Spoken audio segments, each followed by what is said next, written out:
Hello, baseball fans. Welcome to the eighth inning stretch. I'm AJ. He's Carson.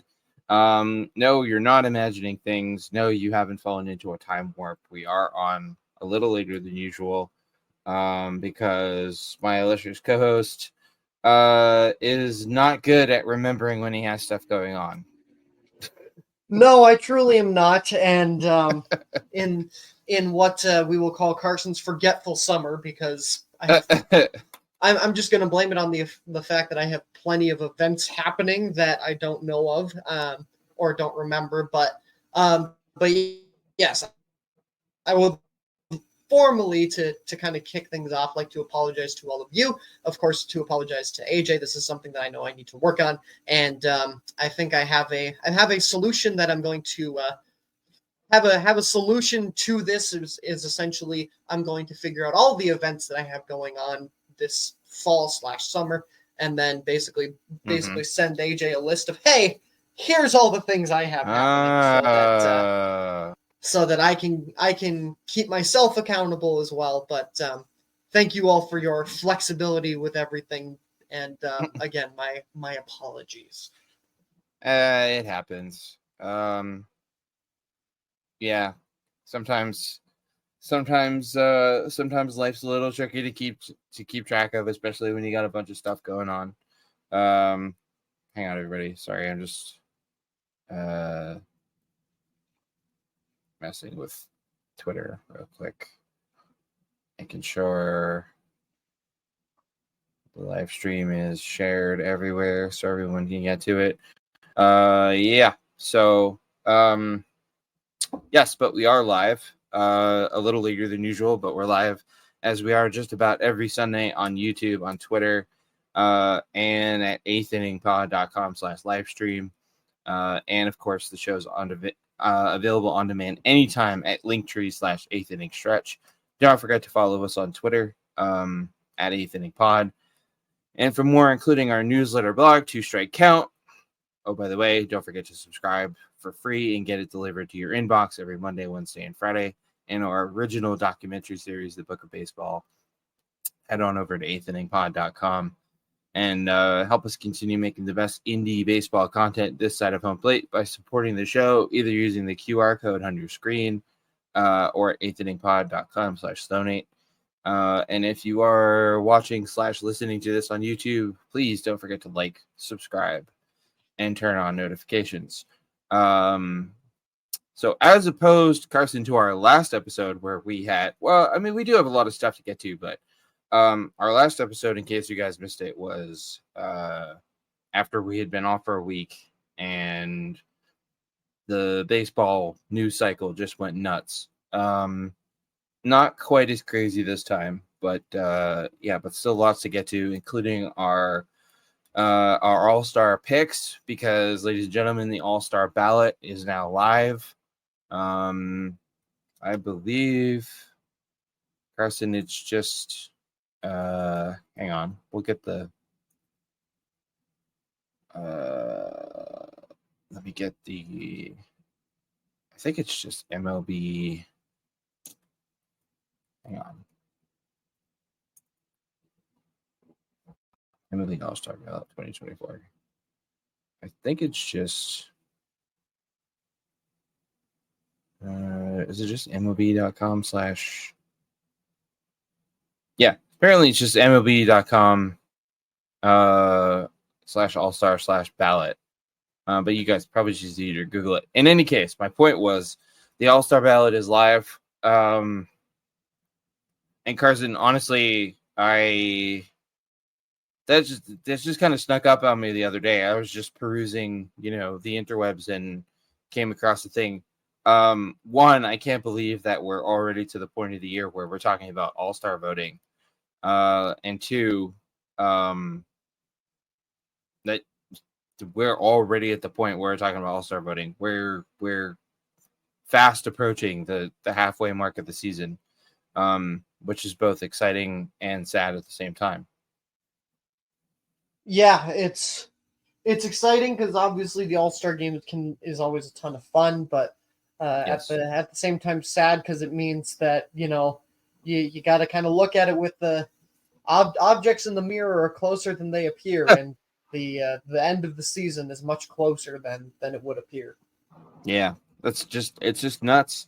Time flies, everybody. Time goes by really fast. So, so we'll dive into that. We'll dive into our ballots. We'll give you guys our all-star pick. We'll start with the poll results here in a second, but I just kind of want to mention something that's been, I wouldn't say bothering me, but, so most of you have probably noticed by now that our logo, our Twitter profile picture, and our logo on Twitter and our logo on our website, we made a little change for them for the month of June in celebration of Pride Month. I will say most of you, okay, so I mean, you pretty much fall into one of three categories. There are all of you who out there who haven't, who have noticed and not said anything. Okay, fine. There are some of you who have reached out and said, basically, hey, that's really cool. Thanks for doing that. It means a lot, that sort of thing. And then there's the third category of you who, shall we say, have the opposite viewpoint about that. And to all of you, I have a very special message. Shut up. If you're, it's gotta really suck to be you and be offended by a rainbow. Guess what? Nobody's forcing you to celebrate Pride Month. You don't have to, if you don't like it, fine, whatever, just ignore it. But don't, keep all your crap to yourself. All your negative thoughts, all your intolerance and all that stuff. Like, keep all that crap to yourself. Nobody cares. Stick to your dark little corners of the internet. But not cool. Anyways, I just wanted to kind of get that out of the way. And basically tell all of you, just, deal with it. And if you don't like the fact that we're doing our small part to celebrate Pride, then you have the option to not listen to the show. So, anyways, Carson, I obviously, I don't want to speak for you, Carson, but I have the feeling that you and I are on the same page when it comes to this. No, yeah, and it was extremely, you said it all, and at the end of the day, we make this show for everyone. Yes, exactly. We are not everybody. We are not an exclusive show. The show is for all baseball fans, for all people from all walks of life. So, like AJ said, we're just doing our small part to show that, and it's changing our logo so that the words have a rainbow in them. That's it. Really, that's yeah. We literally just changed the color of the letters on our logo. So anyways, that's kind of where we're at with that. But don't worry if you don't like it. You only have a little, the rest of the month to go, and then it'll go back to normal. And you can, stop clutching your pearls. Anyways, I just kind of wanted to get that out of the way because I've seen some interesting reactions to that. So, anyways, all right. On to the poll question. We asked you guys who you thought who's been the most impressive rookie so far, and Carson, I'm not entirely sure if we've ever had a tie in one of our poll questions, but so this might be the first one ever. But Paul Skeens of the Pirates and Shota Imanaga of the Cubs tied atop this poll with 35% each. The Orioles, Colton Cowser, 14%. Evan Carter of the Rangers, 11%, and then other 5%. Yeah, I mean, we talked about this last week. And I threw out that, Colton Cowser would get my vote for Rookie of the Year, but I can find no issue with Paul Skeens and Shota Imanaga sharing the top spot in this poll. Yeah, it's for me too. It's nice to see Evan Carter getting some love, even though he's been on the IL, and it sounds like as of a few last Tuesday, Bruce Bochy had said that it sounds like he'll be out for at least a month with some back issues. But so nice to see him get some love. But yeah, that's pretty crazy that Skeens and Imanaga tied at 35%. We got some smart fans out there. Yeah, you guys, geez, it's almost as if they have somewhere to get. It's almost as if they have somewhere to get, to become well informed about baseball. No, you guys know your stuff. You have proved that over and over again, in the few years here that we've been doing the show. So, yeah, I mean, looking at Paul Skeens and Shohei Ohtani Carson, I would bet that one of them has a good shot at winning NL Rookie of the Year. Yeah, absolutely, no doubt about it. It's probably going to come down to one of those two, more than likely. Yeah, it just feels like there haven't. I mean, I'm not saying there aren't any other talented rookies in the National League, but it just, it feels like it's going to come down to one of those two. So, so thanks for voting in the poll, everybody. Keep an eye out on eighth-inningpod.com for the next one, which will go up tomorrow. Where am I here? Yeah. So the new poll will go up tomorrow. And if you guys, I don't know if we've probably mentioned this before, but if you guys have an idea for a poll question, something you want to, something you want to put out there to your fellow fans and see what they think, drop us a line. Drop us a line at eighth-inningpod.com/mailbag or eighth-inningpod or eighth-inningstretch@gmail.com. And we, there's a good chance that we'll use your idea. So, the mailbag is for more than, I mean, obviously the mailbag is for you guys to, write in and weigh in on stuff, but, it's for more than that too. It's for, suggestions about the show. And Carson, you and I have mentioned before, almost everything about the way the show is of the makeup of the show has come from suggestions from our fans. So yeah, absolutely. Like we talk about all the time, you guys are the show. You guys Yes. literally made the show. So Yep. we would not be able to do any of this without all of you. Yeah. So anyways, that's something to keep in mind. All right, the White Sox. Oh, the White Sox. Carson and I were actually just talking about this before we came on.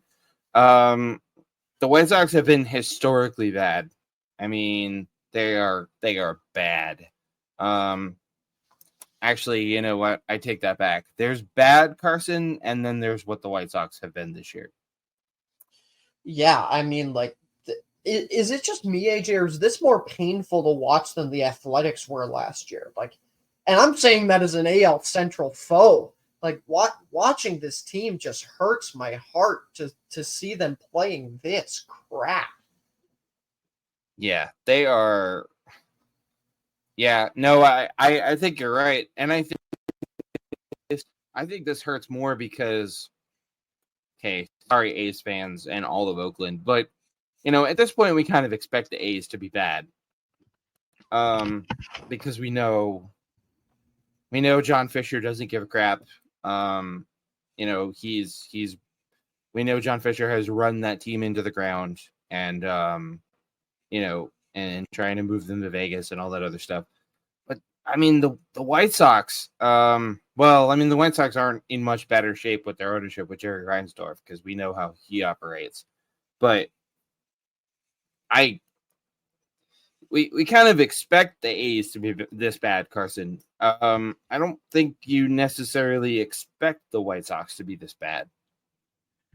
Yeah, and it was one of those things where we talked about in our preseason predictions that we kind of thought it was all the other teams in the AL Central and then the White Sox is kind of what we had both agreed on.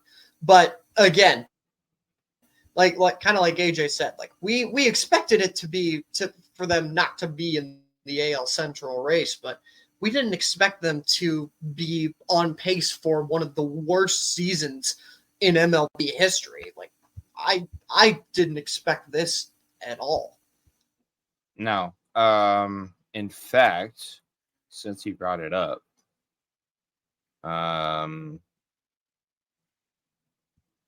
let's see. The worst single season record in Major League Baseball history were the 1899 Cleveland Spiders, who went a fantastic 20-134. Now that obviously they only played 154 games. So let's see who had the worst.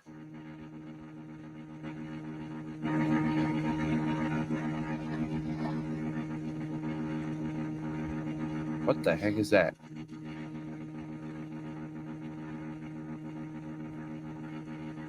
Carson, do you hear that? What is that? What is that noise? I don't hear anything on my end, but it may be the wind from outside my window because there's a little bit windy here. So let me go see if maybe that fixes it real quick. That was weird. Let's see. Oh wait, is it gone now? Yeah, it's gone now. Oh, interesting. Okay. Yeah. Let's see. I'm trying to find the worst win-loss record with a 162 game season. Worst record in MLB history, 162 games. Here we go. And okay, the 2003 Detroit Tigers recorded the fewest wins among teams that have played 162 games. They went 43-119. Well, I mean, admittedly, Carson, I'm not very good at math, but we're June 9th, and the White Sox are sitting there with 17 wins and 48 losses. I mean, yeah, at this pace, at this pace, we could be looking at the worst single season record in MLB history since they started playing 162 games. Yeah, which is absolutely wild. They're currently riding a nice little 2-game winning streak though over my thanks to my Red Sox. Red Sox in the battle of the Sox. So the Sox today looking for a split in that series, which I did not think I was going to say. But yeah, it's been really bad to the point where they're getting made fun of online for Tommy Pham getting into a fight and then the announcer saying, "Oh, I don't care how many losses we have this year. We ain't taking that at a play at home plate," which was extremely corny, but yeah, it's been bad. Still can't figure out what Tommy Pham was thinking signing with the White Sox. I don't know. I feel like there were much better places for him to go. But here, I mean, that's what it is, I guess. But maybe the most incredible thing about this White Sox team, Carson, isn't how bad they are, although that is pretty incredible. How does their manager Pedro Grifol still have a job? Yeah, and see, this is where I think I may disagree with you a little bit here, because Pedro Grifol was not put in the position to succeed with the on-field product that he's dealing with. I That's mean, fair. you look at this team, and on paper, it should be a team where you've got a solid amount of contributors. But Mm. I mean, Eloy Jimenez, for as talented of a player as he is, can't stay on the field for more than a month.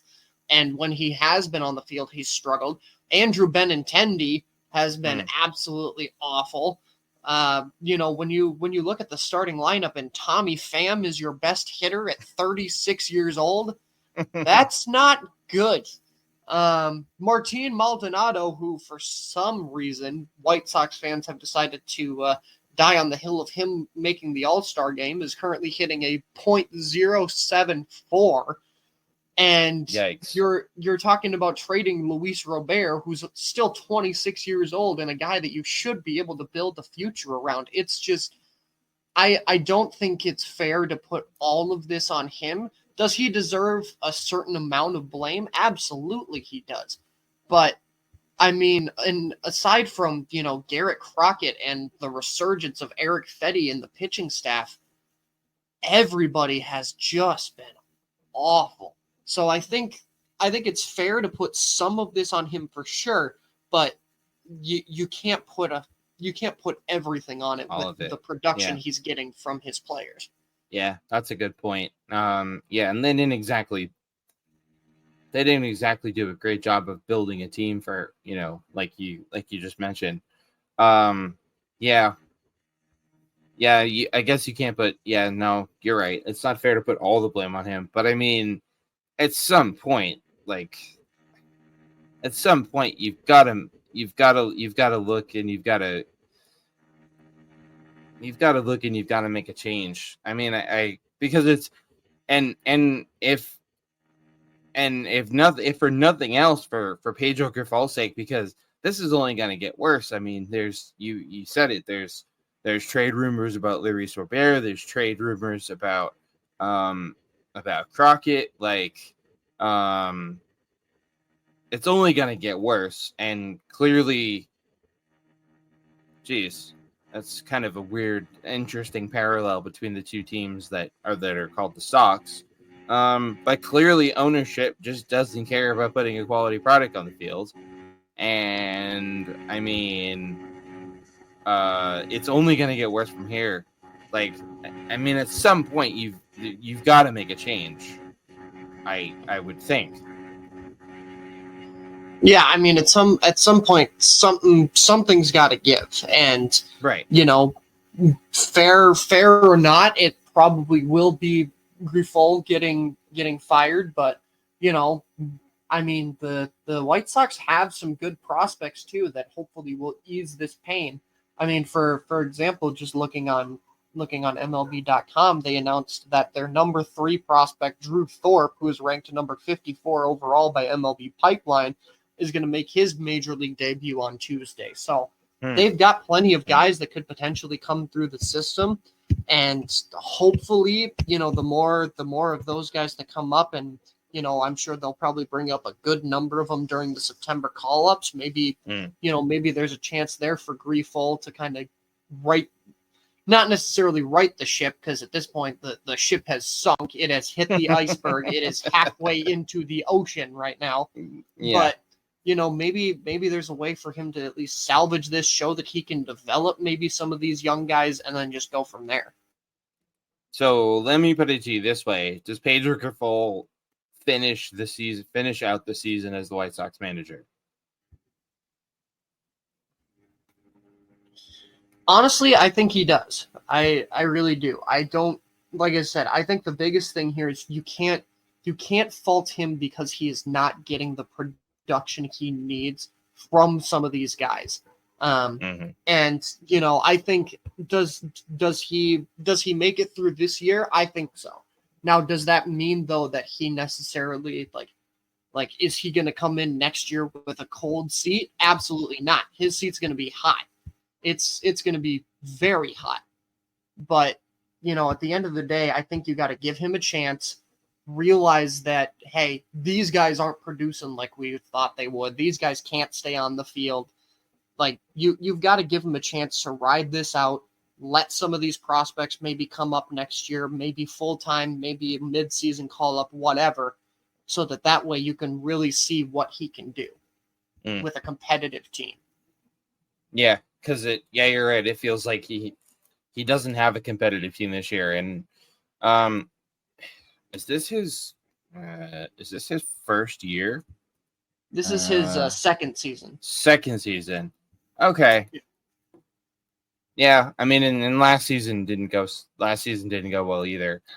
Yeah, I don't know. Like I you never want to see somebody lose their job.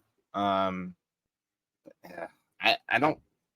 If I'm the White Sox, I don't know if I give this guy another season. And I know the players aren't producing, and I know there's responsibility of the front office to put together a competitive team. But I don't know. I don't know if you give him another year. I don't necessarily know that I fire him before the end of this season. Although if this season keeps going the way it is, I mean they're looking at they're on track. They're looking at losing 100, 110, 120 games, which is obviously that's just awful. Yeah, I don't know that I necessarily fire him before the end of this season, but I also don't know if I'm not sold on bringing him back next season either.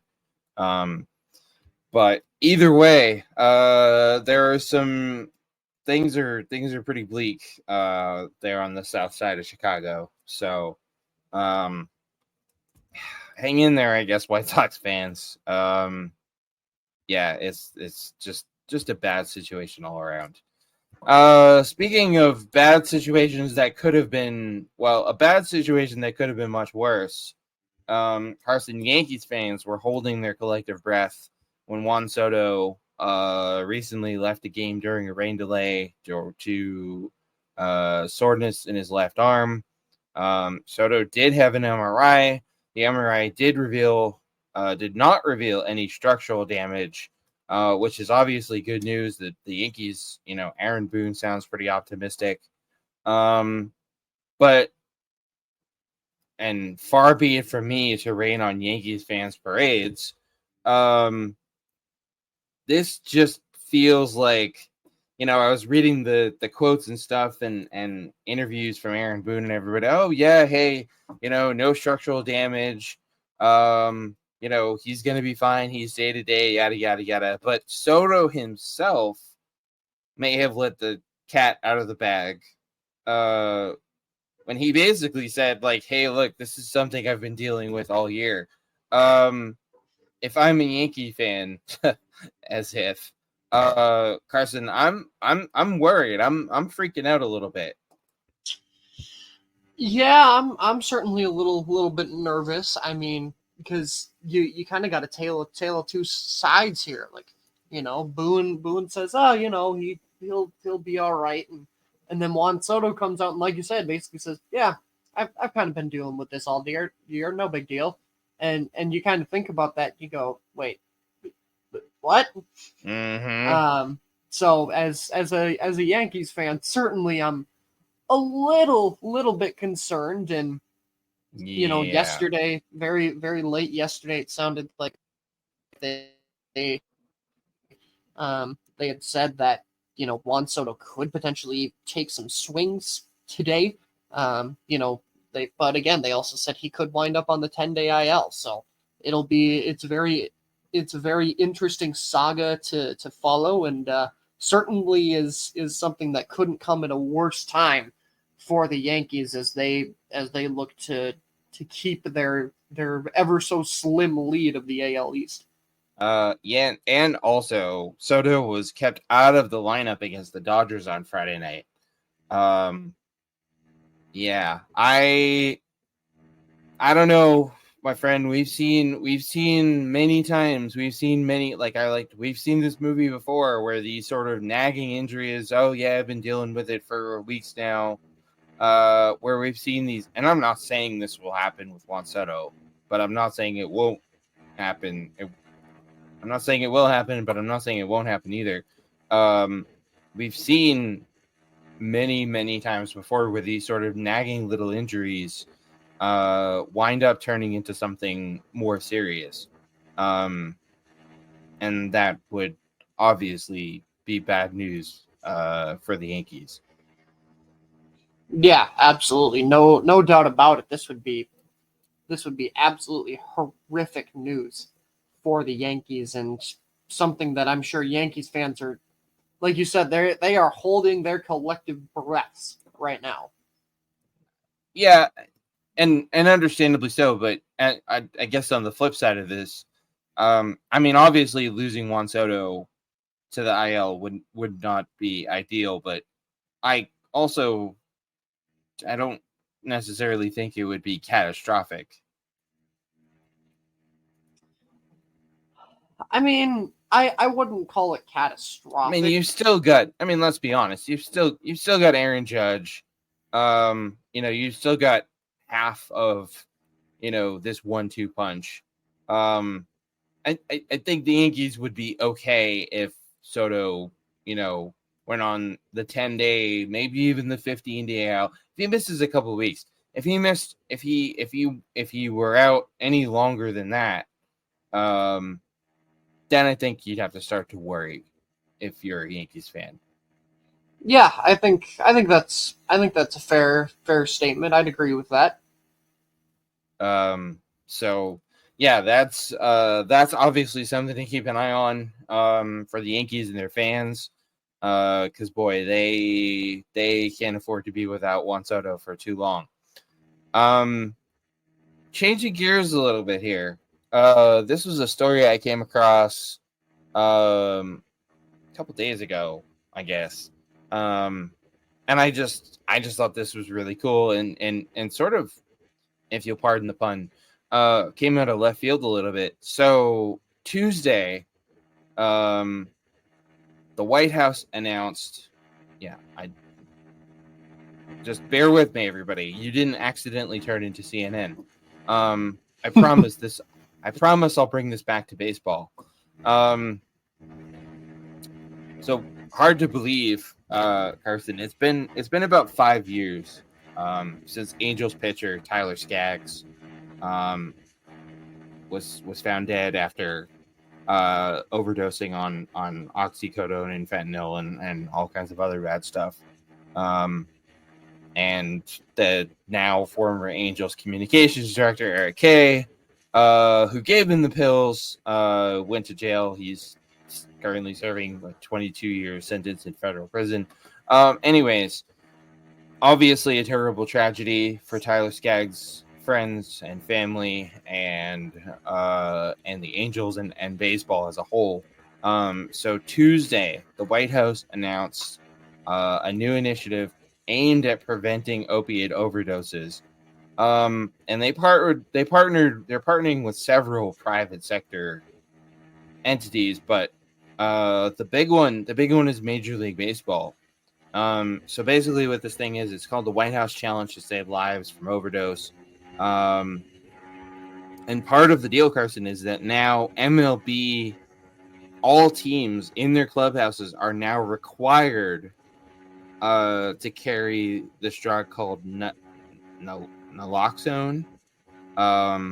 It's going to be in the clubhouses, the weight rooms, the dugouts, even the umpire dressing rooms at all major league and minor league ballparks. And all athletic trainers are going to be certified to travel with this stuff. Basically, what this thing does with this, I think that's how you pronounce it. Naloxone. Yeah, naloxone. It rapidly reduces the effects of. It's basically what I'm reading here. Naloxone is the generic name for Narcan. Okay, everybody knows that word, unfortunately. But I just thought this was really cool. I mean, obviously, not cool that it had to come out of a terrible tragedy like what happened with Tyler Skaggs, but this is huge. And this is I just thought this was really cool. That MLB one is taking this very seriously, and two, partnering with the White House as part of this initiative to raise awareness about opioid addiction and opiate overdose, which is, I mean, for my money, the biggest public health crisis there is right now. Yeah, absolutely. And like you said, a really a cool initiative. Something that probably should have been done quite a while ago, but Yeah. thankfully we don't really hear about anybody suffering any overdoses and stuff on the field, and hopefully this will help continue that trend. But yeah, absolutely awesome. Hopefully, I'd love to see other sports do kind of similar measures, and not just necessarily for overdoses and things like that too, but a lot of things can happen in sports. I mean, we've seen it with DeMar Hamlin in football. We saw it in the NHL a few years ago with Rich Peverly when he was on the Dallas Stars going into cardiac arrest while he was sitting on the bench. It's the scary world of sports, is that these guys are human beings too. Their bodies go through a lot, and sometimes it gets the better of us, but I'm glad to see MLB stepping up. Yeah, this is definitely a good move. I mean, obviously, like you said, this probably should have been done sooner, and it's, it's sad that we live in a world where this is a thing, but the fact that MLB is partnering with the White House on this ad campaign. Basically, the ad campaign will be promoting naloxone, and other drugs that can help with overdoses. And no current MLB players have needed this drug or overdose treatment, but having it readily available to make sure nothing like what happened to Tyler Skaggs happens again is definitely a good thing. So good on you, MLB, and good on the White House for recognizing not only recognizing that this is such a big problem, but doing something about it. Just one of those kind of interesting stories that Carson serves as a gentle reminder that, as we like to say, there are some things that are bigger than baseball. Yeah, absolutely, without a shadow of a doubt. So, I mean, and obviously what happened to Tyler Skaggs was just awful. But anyways, back to the baseball field. The London series between the Phillies and Mets actually wrapped up just not so long ago, not too long before we came on the air. The Phillies and Mets split the series. The Phillies, I think yesterday's game was like 7-2, and the Mets won 6-5 today. First of all, I love the London series. I love MLB playing games internationally, Carson. But come on, we only got 2 games. I would have, sign me up to 5 games of this. Yeah, that would sure be nice. But yeah, from what I saw and from what I could tell, seemed like a really great atmosphere. Seemed like the players really enjoyed it. I mean, Bryce Harper's bat looked sick, and he did the knee slide celebration when he hit a home run, which was super cool. But yeah, give us more games in London, please, and thank you. Yeah, great atmosphere. In case you guys didn't see it in yesterday's game, Bryce Harper channeled all those English footballers with his sliding celebration. That was actually really cool. That was a really cool celebration for Harper. The atmosphere, I didn't catch yesterday's game. I did catch most of today's game. The atmosphere was insane. I guess we really shouldn't be surprised, because not just MLB, but the NFL has been playing games in London for quite a while now, and fans in London, Carson, they show up and they show out. Yeah, absolutely.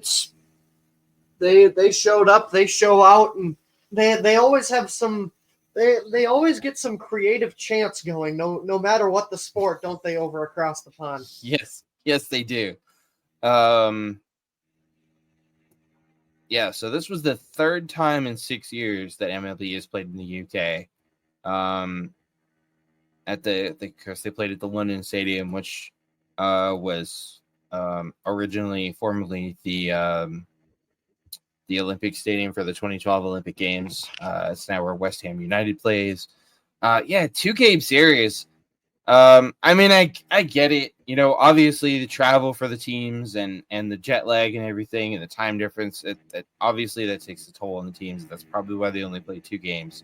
But I don't see any reason like why can't we need more games, not just in London. How about some we need more games in the UK.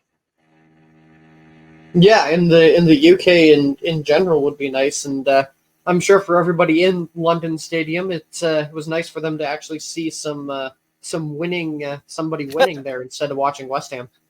Oh, cheap shot at West Ham. Yeah, no, just a really cool thing, really cool atmosphere. Another huge success for MLB International.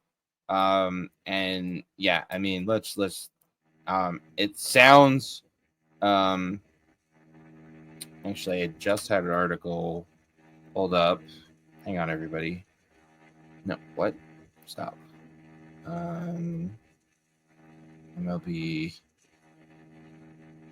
International Series. So I think we've already got.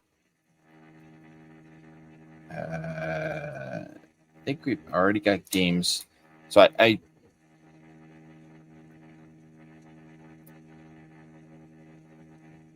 so I think that's it for. Pretty sure that's it for international games this year. So we had the Astros and the Rockies played in Mexico City. The Mets and the Phillies played in London. Obviously, the Dodgers and the Padres played in Seoul to begin the season. And then, of course, the Red Sox and the Rays played 2 games in spring training in Santo Domingo in the Dominican Republic. Okay, so on Commissioner of Japanese Baseball, I'm not even going to try to pronounce this dude's name because I know I'll butcher it, told reporters that the 2025 MLB season would open in Japan on March 19th and 20th, which would be the first MLB games played in the country since 2019. Okay, so that's cool. Teams and location have yet to be confirmed.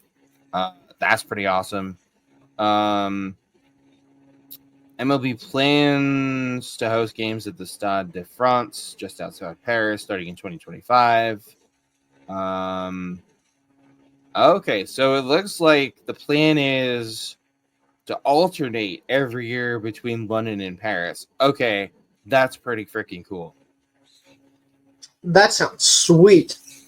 Yeah, so 2025, we're going to get Paris, 2026, London, and then they'll alternate. Obviously, the Olympics are in Paris this summer, here in just, a month or so. Baseball is not part of the Olympics this year. Baseball will be part of the Olympics when they come to LA in 2028, but that's down the road a bit. Okay, yeah, that's pretty awesome. And also, yes, sign me up for starting the season in Japan.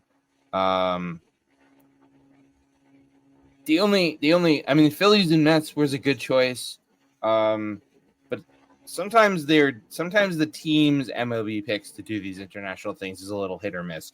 Dodgers, Padres, and Seoul was cool. Phillies, Mets, and London, love it. I did have a little bit of an issue with Rockies and Astros in Mexico City. That's the best they could come up with. Yeah. I get why those 2 teams, but yeah. Yeah, what was it last year was who played in Mexico City last year? It was the Padres, and I know it was the Padres. I want to say Padres and Rangers, maybe? Maybe. I know it was the Padres. I just don't. Mexico City MLB Padres and 2023. Giants. Padres and Giants. See, there you go. Those are the kind of games. If you're gonna have these international games, and you're gonna put butts in the seats, you need to have either division rivals or, maybe not necessarily. I mean, division rivals or you need to have marquee teams. No offense, but fans in London or Paris or Tokyo or wherever, they're not going to pay money to go watch the Rockies. So, no. Heck, I wouldn't pay money to go watch the Rockies. I mean, I have and continue to pay money to go watch the Rockies here in Denver, but that's only because the tickets are ridiculously cheap. And I like baseball, and Coors Field is a gorgeous ballpark. So, anyways, yeah. So that's kind of the wrap on the London series. That's the end of international games, for MLB this season. All right, we teased it. You guys have been waiting for it. It's time for our all-star picks. Carson, you and I were kind of talking about this before we came on the air. This was tough. Yeah, this was tough, and some of these you guys are gonna think it's favoritism or homerism or whatever. I'm sure, but I promise I was looking at stats and what I know about the game when I picked mine. I promise. I mean, I tried my best to be objective. I did well. I only made one Twins pick. Yeah, I tried my best to be objective. I did make a couple homer picks. Although, I mean, they're homer picks, but they're not like I didn't pick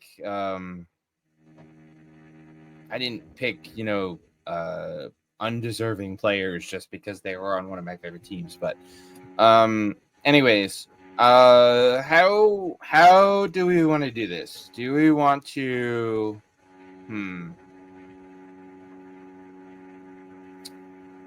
do we want to just go down our lineups? Go down our ballots?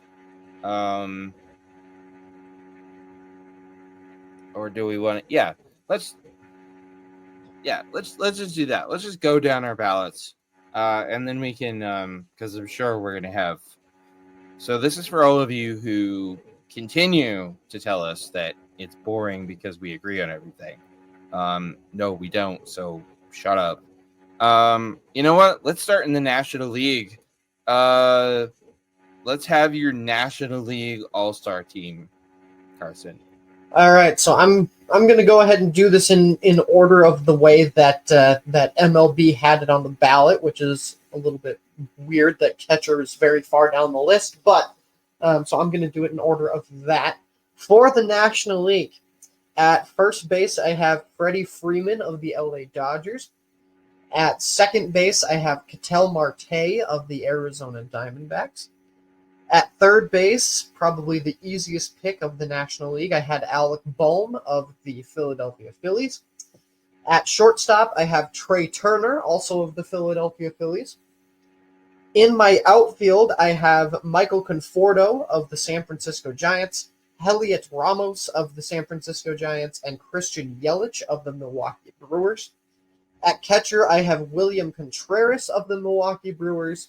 And as my designated hitter, the recently exonerated Shohei Ohtani of the Los Angeles Dodgers. Not going to touch that one with a 10-meter cattle prod yet. Okay, so yeah, we basically your ballot is basically completely different from mine, which I'm not surprised. For bonus points, your starting pitcher for the National League All-Stars. Oh, we're doing bonus points. I mean, it has to be Shota Imanaga. Gotta be, yeah. Maybe Paul Skeens. Maybe. maybe, but yeah, no, I think it has to be Shohei Ohtani. I think that's like that's the most no-brainer pick on these National League All-Stars. Okay, so Freeman at first, Marte at second, Bohm at third, Turner at shortstop. You went Turner over Mookie. I did go Turner over Mookie, and that decision did not come lightly because you know I love me some Mookie Betts, but and Contreras over my boy JT Realmuto. Yes, I mean again a very difficult decision, but William Contreras has just he's impressed me so much this season. He is having a heck of a year. Yeah. He's having a heater of a year. He's been incredible for that Brewers team. I can't argue with that. All right, here we go. National League first base. Jake Cronenworth of the Padres. Speaking of impressive years. Second base, I'm glad you gave Ketel Marte some love, but I'm equally surprised that you did not go with Luis Ariz at second base. Luis Ariz at second. Third base from the Colorado Rockies, Ryan McMahon. And ladies and gentlemen, I will tell you right now, learn this man's name because he's young, he's on the rise, he is one of the most exciting players I've ever watched. Yeah, I said ever. And he's got it all. He can hit, he's got speed, he's got a glove. And unfortunately for him, he plays for the Colorado Rockies, so he doesn't get a lot of attention. But Ryan McMahon, seriously, learn that name. And also do your favor and go look up some of his highlights on YouTube. So Ryan McMahon of the Rockies at third, Mookie Betts at shortstop. However, unlike my co-host, I gotta be honest with you, man. Mookie was a no-brainer for me. I know you struggled between Trey Turner and Mookie Betts. Mookie was a no-brainer for me. And so was JT Realmuto, a catcher for the Phillies. I know Contreras is having a heck of a year, but there's just, I don't know. There's just something about JT Realmuto. In my outfield, Jurickson Profar of the Padres, Seiya Suzuki from the Cubs, and the one we agreed on was Michael Conforto from the Giants. Again, though, I can't fault your pick of Christian Yelich. Designated hitter, Mr. Jock Peterson of the Arizona Diamondbacks, and starting pitcher, as we mentioned, Shota Imanaga. Yeah, I mean, I really don't see a whole lot of issues with the ballot. I mean, and maybe me picking Trey Turner over Mookie Betts is still me not accepting the fact that Mookie Betts is playing shortstop. Shouldn't be. Yeah. So maybe that is a bit weird. I think subconsciously my brain was just like, oh, you'll see him in the outfield, and then it was like, oh wait, he's not here. So maybe that had a part to play in it. Luis Ariz was an interesting one for me because as much as I wanted to put him there, again, maybe my brain subconsciously with him mostly being a DH now with the Padres more than a second baseman. Maybe I considered him more of a DH category, but which I'm glad you brought that up because I thought that was interesting when I was looking at the ballot that he was listed under the second baseman. Because I kind of went, well, wait a minute, isn't he mostly playing DH with the Padres? Yeah, it's certainly. I thought that was kind of weird.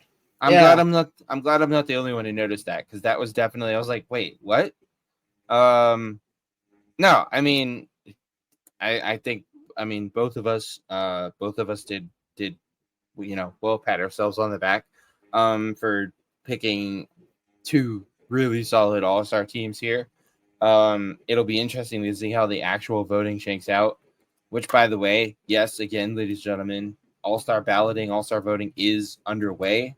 So find your way over to MLB.com and cast your ballot. I think you can. Now, I'm I don't know if you would call me a traditionalist or old school or whatever. Yeah, I know you can vote, 5 times a day, for every day from now until I vote once. That's just because I'm from the era where the ballots were, I remember before the All-Star ballot was online, and you had to actually fill out a paper ballot. So, but yeah, you go ahead. I mean, you can vote 5 times a day for, to your little heart's content. But it's going to be really interesting to see how the balloting shakes out in the National League. I mean, in both leagues, really, but especially in the National League with this little conundrum with Luis Ariz mostly playing DH, and against Ketel Marte. And I'm also very interested to see the reaction, how things shake out at designated hitter, given recent events that we're going to talk about later. All right, let's move over to the American League. I guess I'll lead this one off for my American League ballot. First base, the Paisano, Vinny Pasquantino of the Royals. Second base from the Cleveland Guardians, Andres Jimenez. Third base from my Boston Red Sox, Raffy Two Scoops, Rafael Devers. Surprise, surprise. Shortstop, Bobby Witt Jr. from the Royals. Catcher, come on. You all know. Cal Raleigh of my Seattle Mariners, the big dumper himself. In my outfield, Juan Soto of the Yankees, Tyler O'Neill, although he is currently maybe headed to the IL from my Red Sox. And Colton Cowser from the Baltimore Orioles. And my designated hitter, David Fry from the Cleveland Guardians. And for my bonus points, my starting pitcher, again, surprise, surprise, here, everybody. My starting pitcher for the American League, one Luis Castillo of the Seattle Mariners, La Piedra himself.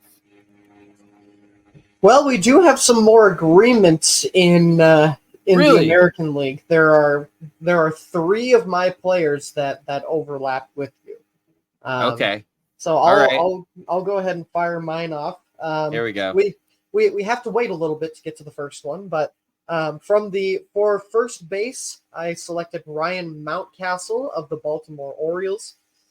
Second base, as much as this makes me kind of throw up in my mouth a little bit, Jose Altuve of the Houston Astros. Oh. Third base, Jose Ramirez of the Cleveland Guardians. Shortstop was very much a no-brainer, Bobby Witt Jr. of the Kansas City Royals.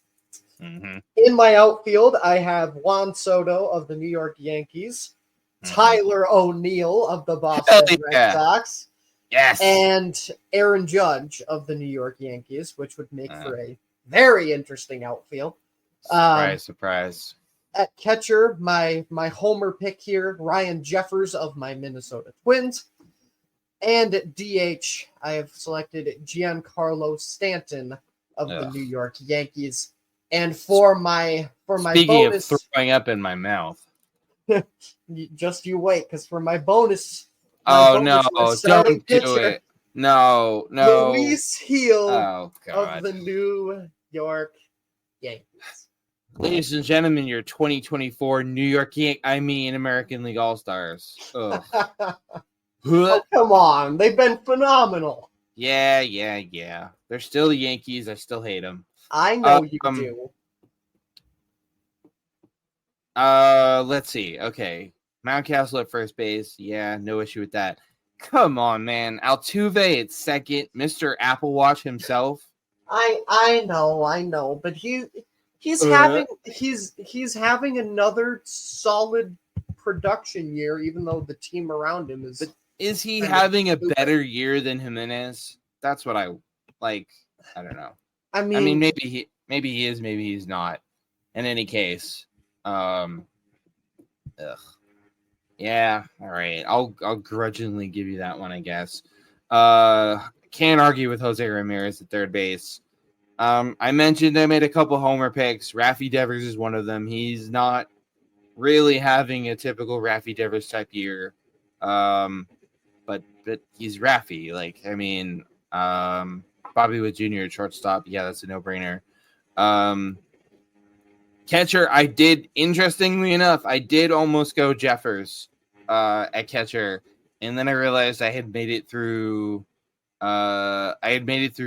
most of my ballot without a homer pick for my Mariners. So, and come on, who doesn't love Cal Raleigh? I mean, the dude's impossible not to cheer for. Speaking of impossible not to cheer for, Tyler O'Neill in the outfield. So let's see. I went Soto, O'Neill, Cowser. You went Soto, O'Neill, Judge. Oh, that would make for a very interesting outfield. That would be must-see TV to see how O'Neill would get along being squished between two, having to play the outfield with two Yankees. Yeah, that would be very interesting. I don't know. I feel like I've been talking about Colton Cowser, and I have been so impressed by Colton Cowser this year. I had to give him a nod here. Even though I know I pissed off all the Yankees fans by not picking Aaron Judge. This was a no-win situation for me. Either I pick Soto or I pick Judge, because one of them has to be there. Although, again, depending on how things play out with Soto's injury, that it might wind up being Aaron Judge. But then again, it might wind up being both of them because you just know Yankees fans are going to spam those ballots. Stanton for DH. Yeah, I guess. Stanton just, I don't know what it is. Stanton hasn't been Stanton to me for a long time. For at least a few years now. Yeah, and I definitely and by no means do I necessarily disagree with that notion, but yeah. call me old fashioned, but when I think of a DH, I think of a guy who goes out and does nothing but absolutely mash the baseball. And so far this season, Giancarlo Stanton is doing just that.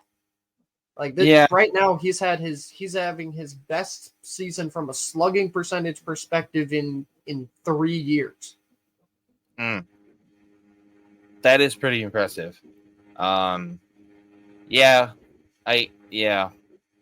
then I know Luis Gil has been. I know. Like I watched him pitch against your Twins the other night. I saw firsthand what he's capable of. But man, I don't know. Raleigh was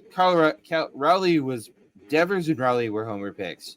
I'll freely admit that. Castillo was an objective pick to me. Luis Castillo is just so damn good, and he's been so good for the Mariners. He's been. You know what? I'll throw this out there. I would contend that you could take any of the 5 pitchers in Seattle's starting rotation and make them your all-star starter. That rotation has been that good this year. Interesting. Okay. Give me any of those 5 pitchers. Castillo, George Kirby, Logan Gilbert, Brian Wu, now that he's back. Give me any of those. Any of those starting pitchers for the Seattle Mariners is worthy of starting the All-Star game. They've been that good. I mean, look at that. All you got to do, look up their Seattle's pitching staff's numbers. Their numbers have been off the charts. That pitching staff and that rotation in particular have been so good. So good. I don't hate Luis Gil starting the All-Star game. I don't hate it. But I don't necessarily agree with it either. But anyways, so those, ladies and gentlemen, are as picked by us, your 2024 MLB All-Star starting lineups, and we anxiously await the point where the results are revealed. And well, I don't know what percentage of these do you think will actually hit on? I mean, odds are I'm probably going to hit on not even 25%, I would think. But Nah, I think you're. Well, let's just look at it.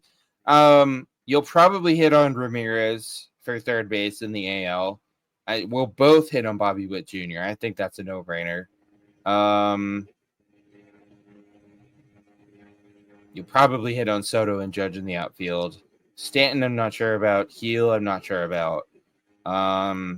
National League, yeah, you'll probably hit on Freeman and Marte, and Bohm, and probably Turner too. Although I think I think Mookie ends up getting shortstop, because he's Mookie. Catcher, I'm not sure about that. That a catcher, I feel like could go either way. Outfield looks good. Yeah. That DH spot. Yeah. We'll see.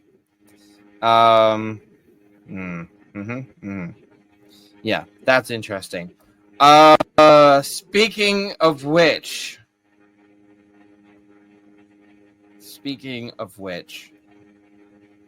so in case you have been living under a rock, just this past week, the San Diego Padres, I'm gonna butcher his name. I'm sorry.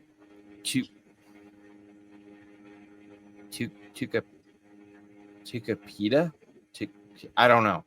Marcano. His last name is Marcano. Marcano I can handle. Yeah.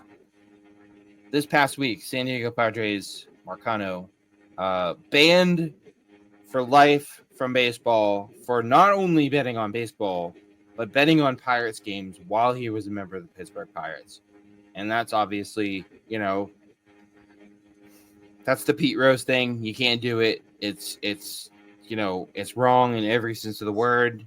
And a lifetime ban, sure, no problem. He wasn't the only one. There were a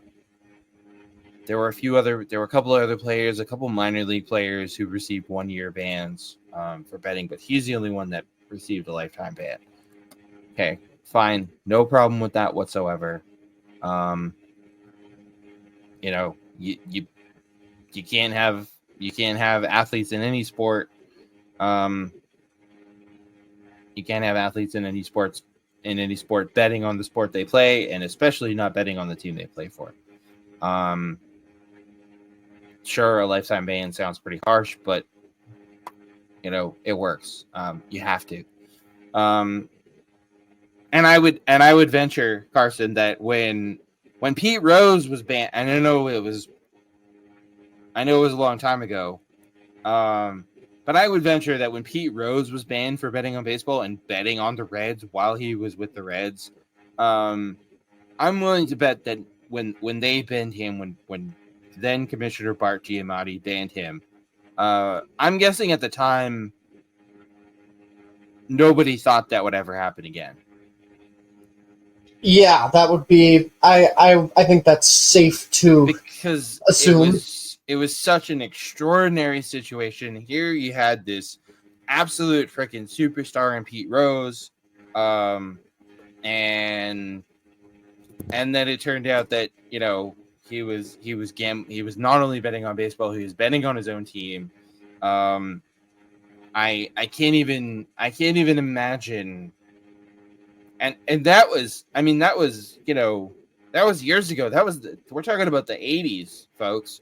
No internet, no social media, no 24-hour news cycle. So imagine if that happened now, how much it would just shake. I mean, the 24-hour news cycle would go nuts. It would be everywhere. So we sort of got that. But Marcano, not to whatever, but he's 24. I don't think anyone had ever even knew his name before this. If he wasn't mixed up in this thing, nobody would even know who he was. His career was short and frankly nothing to write home about. No disrespect, but Well, yeah, you know what? Disrespect intended, dude. You bet on baseball, so, screw you. Yeah. So Marcano banned for life. And again, well-deserved, warranted, yes. Absolutely 100% agree with the decision. But he's a nobody. Not a household name by any stretch of the imagination. But Carson, we did have a household name mixed up in a gambling scandal. And that would be one Mr. Shohei Ohtani. Oddly enough, I think it was the same day. Oddly enough, the same day the news broke about Marcano and Marcano's lifetime ban and these other players being banned,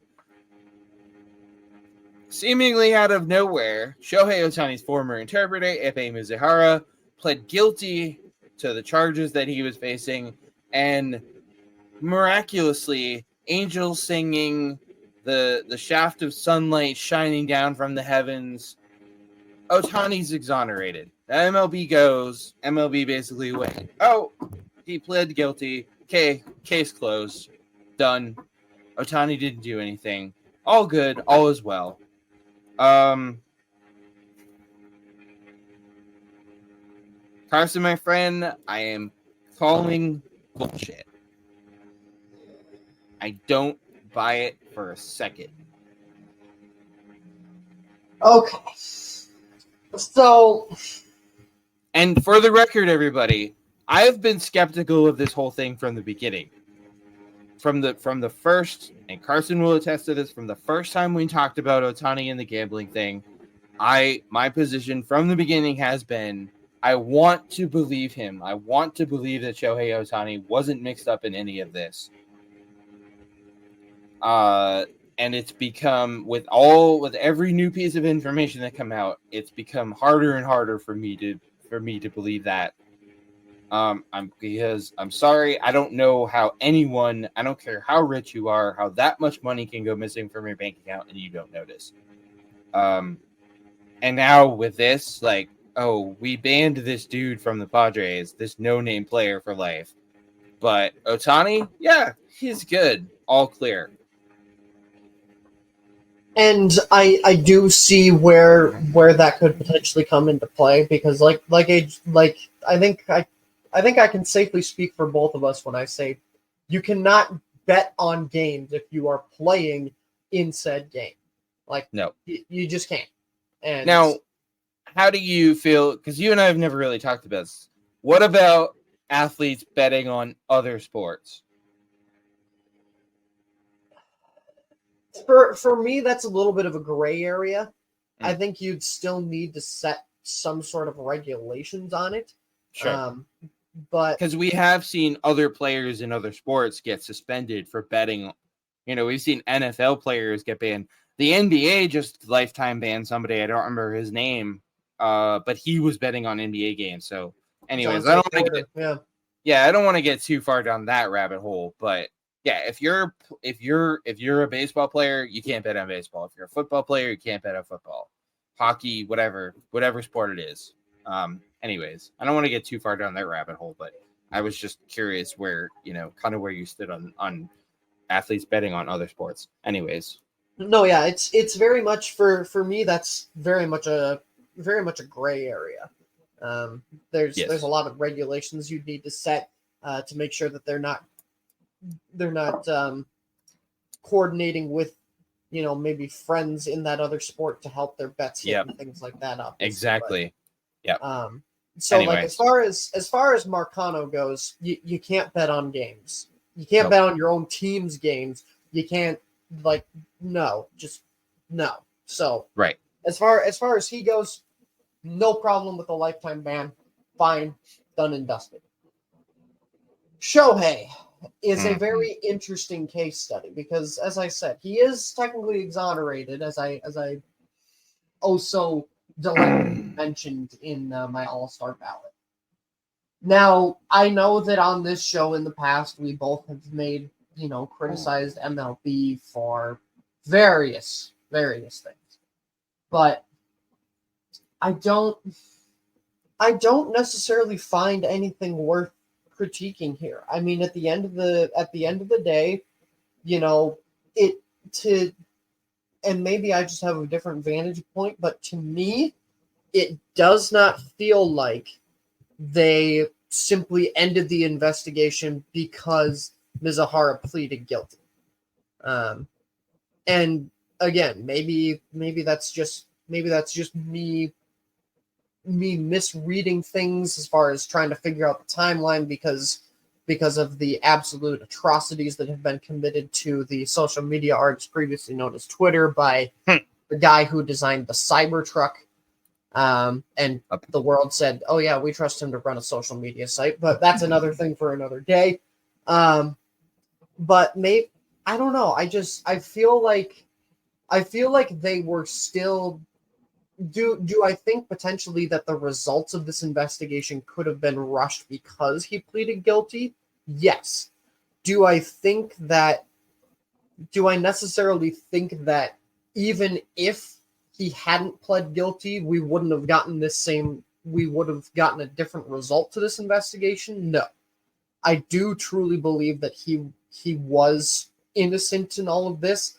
It seems like Mizuhara just has a gambling problem, and we've all seen movies where we've all seen it in movies, and in some cases sadly in real life where gambling can take such a hold of somebody that you will do anything to try and get that next bet to hit. Heck, there have been movies made about people being in debt to the mafia and then having to go and basically steal money from their families to try and pay that bet back.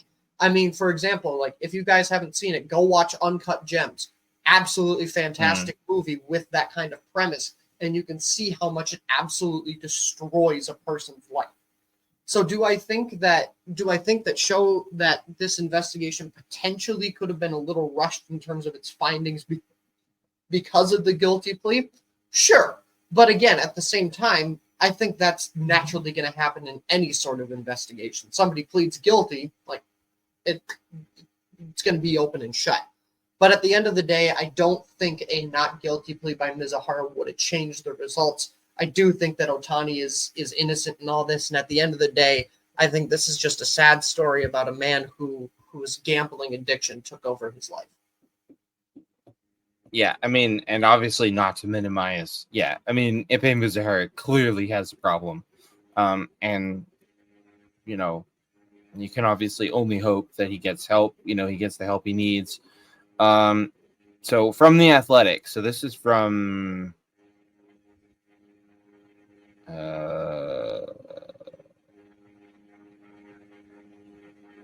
last Tuesday. So this is the article about Mizuhara pleading guilty. Pled guilty, accused of stealing almost $17 million. Again, how the hell does $17 million go missing from your bank account and you don't notice? Okay, sure. Like I notice if $10 goes missing from my bank account, but okay. From the Baseball Slayer, pled guilty in federal court on Tuesday to charges of bank and tax fraud. Okay. Mizuhara pled guilty to one kind of bank fraud, carries a maximum sentence of 30 years in federal prison.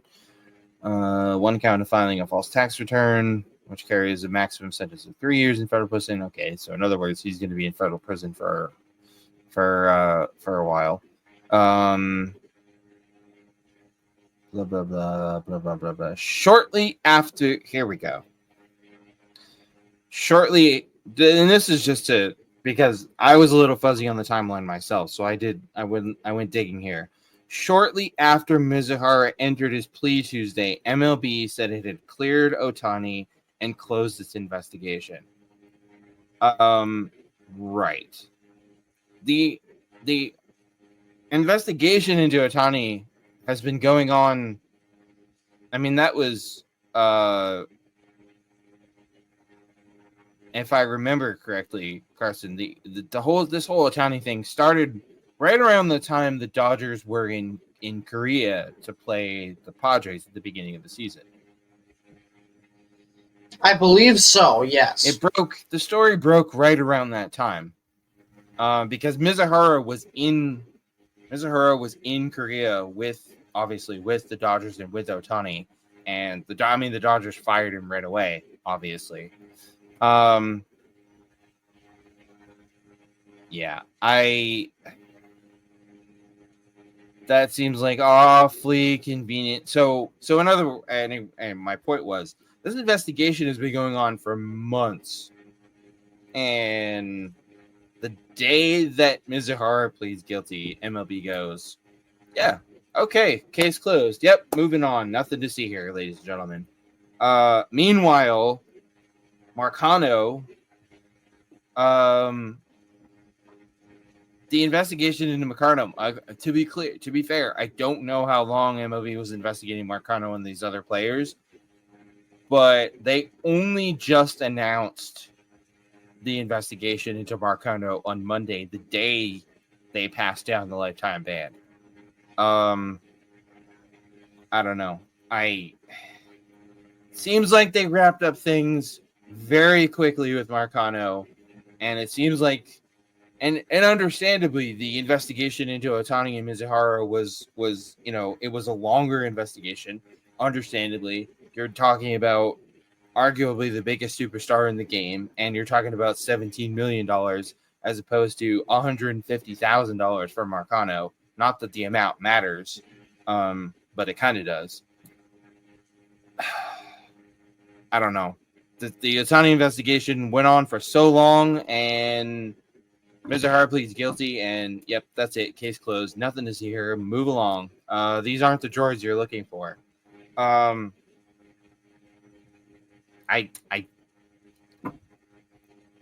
don't know what it is. I can't quite put it into words, but something just does not sit right with me about this.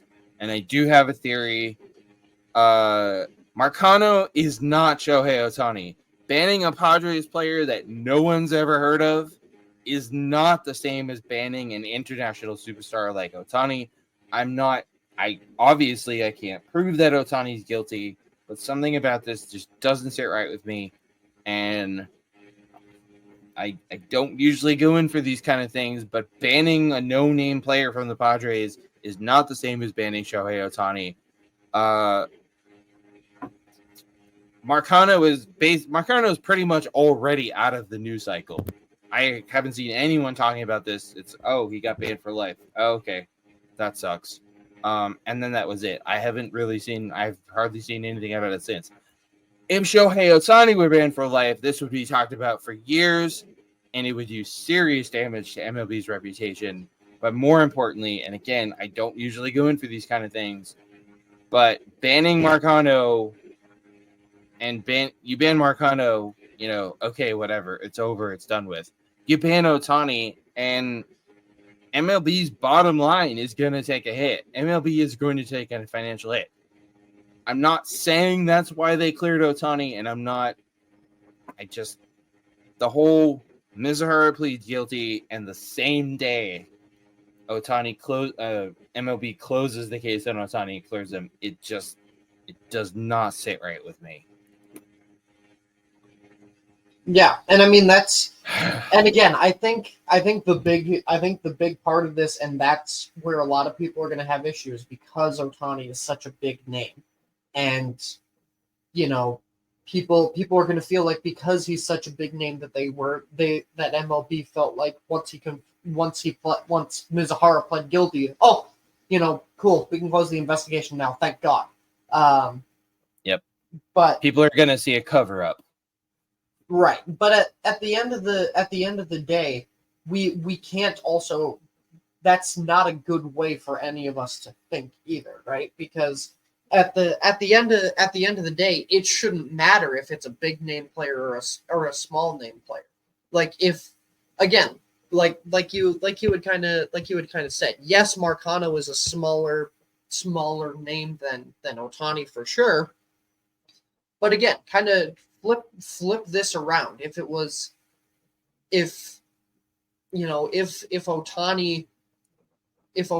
was just instantly banned, but then Marcano had a guy on the outside that pled guilty, and then MLB was fine. Would there be as much outrage if you flipped it around the other way? Because honestly, my thought is no. I really don't think there'd be as much outrage, and that's not fair. No, there wouldn't be any outrage. No, and you're right. It shouldn't matter if we're talking about a superstar like Shohei Ohtani or some, or a relatively mostly unknown player. It shouldn't matter. But it feels like it does. It feels like these two players got treated differently. It feels like Ohtani got preferential treatment from Major League Baseball. Again, obviously, the only ones who know that are MLB, Manfred and Ohtani and the Dodgers. They're the only ones who know what really went on here. And I know, and Carson's right. It's not, it's probably not good for us to be cynical about this whole thing. But this just, it just reeks of cover up to me. And I don't know.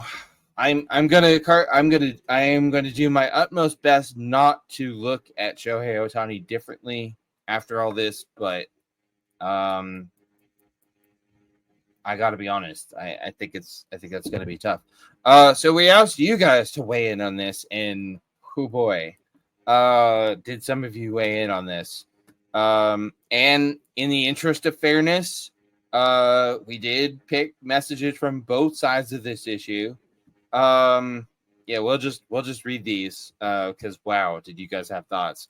Emma T says players who bet on baseball should be banned, and I'm convinced Ohtani is one of them. All right, Emma.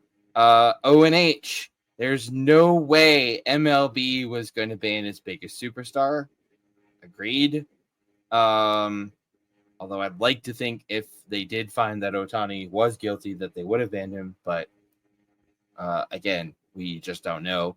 Dominic L. Now that Mizuhara pled guilty and Ohtani's been cleared, we can put all the conspiracy theories about him to rest and just enjoy watching him play baseball.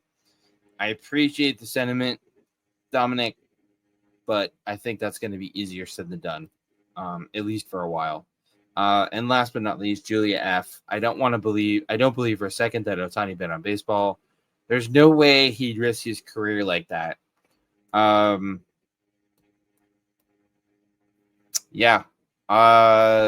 know, man. I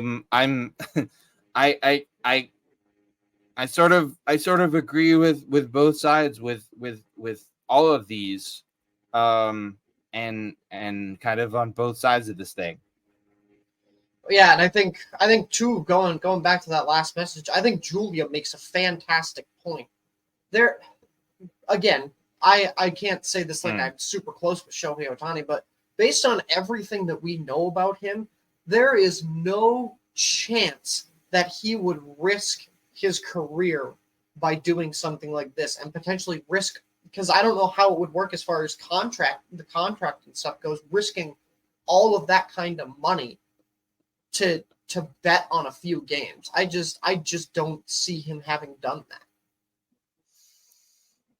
Yeah. I don't know about that. I bet nobody thought Pete Rose would do it either. And also, I keep coming back to these weren't a few small bets. This was $17 million. How in the world do you not, when Ohtani claimed, oh, I didn't know anything about it. I didn't notice the money was missing. How do you not, I don't care how rich you are. How do you not notice $17 million just up and disappear from your bank account? I don't know. I mean, I guess if you're that rich, maybe you don't notice, but $17 million. Damn.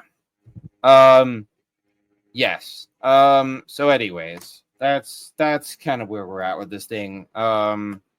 Carson, I would venture that no matter where people come down on this thing, this is not going away. Even though the MLB is even though the investigation has been closed, this is not going away. Yeah. And that really sucks because as a baseball fan, I don't want this to cast a cloud over Shohei Ohtani or baseball. But I'm sort of afraid that that's exactly what's going to happen. Yeah. I really hope I'm wrong about that, but just seeing how, I don't know. Seeing how other stories like this in sports have been handled and reacted to. I don't know. We'll see. But anyways, that's kind of where we're at on that. All right, let's lighten things up a bit. Let's play some buy or sell. We'll just jump right into these. Carson, buy or sell that this season is World Series or bust for the Phillies. The way that they've started out, I feel like I have to buy this. And I mean, they've come so close and then get beat every time. I feel like you have to, with the amount of talent you've assembled, I feel like this has to be the year because we say it all the time in sports, but it's very true. Teams are only going to get better, and especially this year, you have a Braves team that is not at 100%, nor are they even close. That, for my money, is your biggest competitor right now because the Dodgers are the Dodgers. We all know they'll probably choke in the postseason. So they are your biggest competition right now, them and the Brewers, and you blow both of those teams out of the water. So this has to be a World Series year for the Phillies. I will buy this all day, every day, and twice on Sundays. Yep. I've got to buy this soon. I'm glad you said that. I mean, they were in the NLCS last year. They lost to the Diamondbacks, obviously. They were in the World Series the year before. They lost to the Astros. The Phillies, if you're listening, this is your opportunity. The Braves are hobbled. They're hurt. They're no Ronald Acuna Jr. No, who's the pitcher that got hurt? It was Strider. Spencer Strider. Right? Yeah. No Ronald and no Spencer Strider for the rest of the season. And I know the Braves are going to make moves and they're going to try to fill those gaps, but the fact of the matter is you're not going to replace Ronald Acuna Jr. You're not going to replace Spencer Strider, no matter who you bring in. This is your opportunity, Phillies. And especially, I mean, this would be Carson. I feel like this season would be World Series or bust for the Phillies, anyways. But especially because of what's happened the last couple of years, where they've almost gotten there, but not quite. Yeah. I mean, again, like this feels like the year that you've got to take advantage of a lot of your competition being weaker than you. Yeah. The National League isn't terribly deep. I mean, we obviously we just talked about the Braves, but I mean the Brewers are good, but they're not as good as the Phillies. The Dodgers are the Dodgers. And after that, the National League isn't terribly deep. So, you've got to have to take advantage of it. All right. Buy or sell. Now, it's Crockett, right? Is that how it's Garrett Crockett? Not I believe it's Crockett. I keep wanting to say crochet. Garrett, buy or sell. Garrett Crockett won't finish the season with the White Sox. I have to buy this. I mean, I think if you're the White Sox, you got to sell any asset that you can. And I think, obviously, we've seen the rumors about Luis Robert, which, hey, paging Thad Levine, go get him, please. Thank you. We've seen the rumors about Luis Robert. I think Crockett would be the next to go, assuming that assuming that Robert is the first to go. I think that probably they could get something for Eric Fedde at the deadline, who has had a complete renaissance coming back over to the States after being, I believe he was in the KBO last season. So I know that there are rumors that the White Sox are saying, oh, we're not going to trade him, but come on, you're not doing anybody any good by holding on to him right now. Probably, I feel like this trade deadline is going to be a little bit more of a seller's market, so I'm going to buy this big time.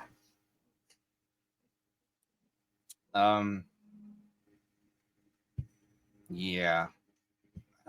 This was tough because I feel like, kind of what we were talking about earlier about the White Sox, and, they're obviously already looking ahead to next year because this year is a wash. And they do have a lot of good prospects.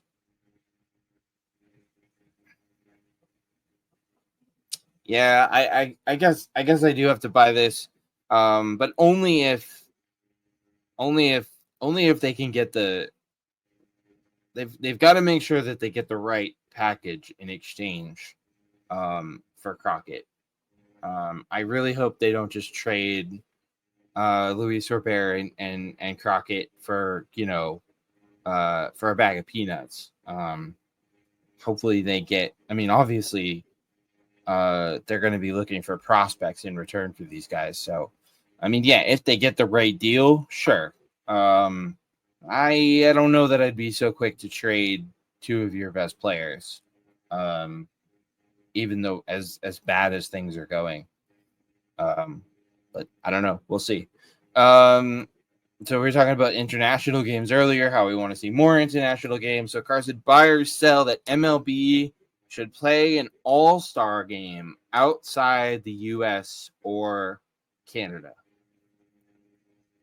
100% agree with this. I must be on the stock market. I'm buying everything there. But yeah, I mean, you want to talk about a way to grow the game? Play an all-star game in like London. Like that would be super cool. And I mean, maybe more sports would take the initiative. And yes, I get that, but at this point, I feel like a lot of places have hosted the MLB All-Star Game, and God only knows that once Vegas gets a team, they're going to be right at the forefront because Vegas is Vegas, and they get to skip the line every time. But yeah, I think it'd be awesome to see. So 100%, yeah, I'd buy this all day, every day. Nope, sell. Call me old. Call me stodgy, call me stick in the mud, whatever. I'm all for the international games, like the regular season games, and even the spring training games. And I love the World Baseball Classic. I think the World Baseball Classic is a great idea. It's an awesome event. I'm fully in support of the MLB players playing in the Olympics in 2028. If they can figure out how to work around the schedule. But the All-Star Game, no. The MLB All-Star Game is the best of the All-Star games in pro sports. And it needs to stay in an MLB ballpark. And that's fair. I do get that. I don't know, something about, and for the record, I don't want to see, well, the NFL doesn't count because whatever the hell that Pro Bowl, whatever the hell that thing is, that doesn't count. For the record, I feel the same way about the other major sports. I don't want to see an NHL All-Star game in, Sweden. I don't want to see an NBA All-Star game in wherever. All-Star games, keep them here. Because as cool as it, and sure, you're right about growing the game, and as cool as the idea sounds of fans in another country getting to see the MLB All-Stars, compete, getting to see them play in person, that is cool. But if you want to do that, have these, like when we had like when the Dodgers and Padres went over to Korea to start the season, and have an MLB team or have an MLB All-Star team during spring training, go play a series against, NPB All-Stars or KBO or like when the Dodgers and the Padres played against KBO teams. That kind of stuff, go for it. But as far as the actual All-Star game, yeah, keep it here. And actually, we're going to talk more about All-Star game here in a second. All right, next up, buy or sell. The Guardians are the team to beat in the American League. Sell. It's the Yankees. Sorry. Yes, I know. I'm making you throw up in your mouth a lot today. I'm well aware of that. But what is with the Yankees? Yeah, we're having a Yankees love fest today, I guess. AJ didn't sign up for this. No. But yeah, I think the Guardians have been fantastic. There's no ifs, ands, or buts about it. But I mean, right now, this Yankees team has just been dominating everyone. They've been mowing down all the competition within eyesight of the American League. I mean, my Twins have gone from winning the season series last year to once again having New York basically become a co-owner of the Minnesota Twins. And I mean, I picked 4 Yankees in my All-Star lineup. I've never picked that many All-Stars for one team, I don't think, in my life. So I've got to sell this. I think it's the Yankees right now. 2 words about the New York Yankees, the 2024 New York Yankees. President's Trophy. Go ahead. Win all the games you want now. Because that doesn't mean squat when October rolls around. I mean, I don't know how many times, and I get it. When you're a fan of a team, when you're a fan of a team that's playing this well, when you're in, this year, the Phillies fans, the Dodgers fan, when you're a fan of a team that's playing this well during the regular season, especially in baseball, considering how hard that is, to win, consistently in baseball, because the season is 162 games. I get it. It's exciting. You get wrapped up in it, but ladies and gentlemen, this doesn't mean the Yankees give in 120 games, and when the calendar flips to October and the playoffs start, that doesn't mean squat. And if you're not convinced, just look at the Atlanta Braves the last couple of years. Won 100 plus games and didn't even make the World Series. Lost in the first round both times. Look at the Dodgers last year. The Dodgers won all those games, lost to the Diamondbacks in the division series. That said, I cannot, even as much as I loathe them, I can't deny that the great season the Yankees are having. They are having one heck of a season, but the team to beat in the American League, as in the team that's going to stand between all the other teams and winning the pennant, no. That being said, I also will sell this because I don't think it's the Guardians. For me, the team to beat in the American League, the team that all the other teams are going to have to get through to get where they want to go, the Baltimore Orioles. I mean, they're good, but who's above them right now?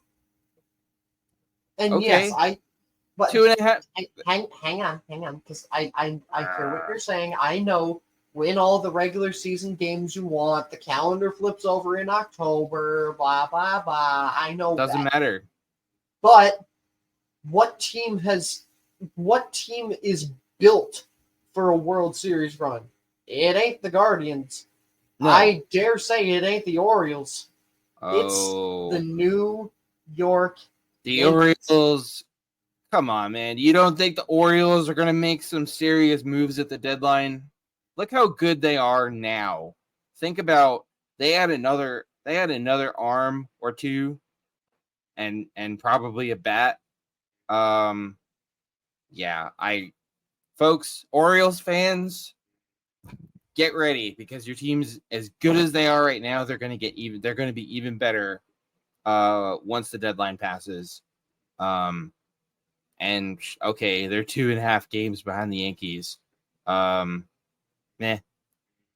No, I agree with you about the Guardians. The Guardians are not built for a World Series win. The Guardians are really good. I think the Guardians are going to do some damage in the playoffs, but no, they're not built for a World Series run.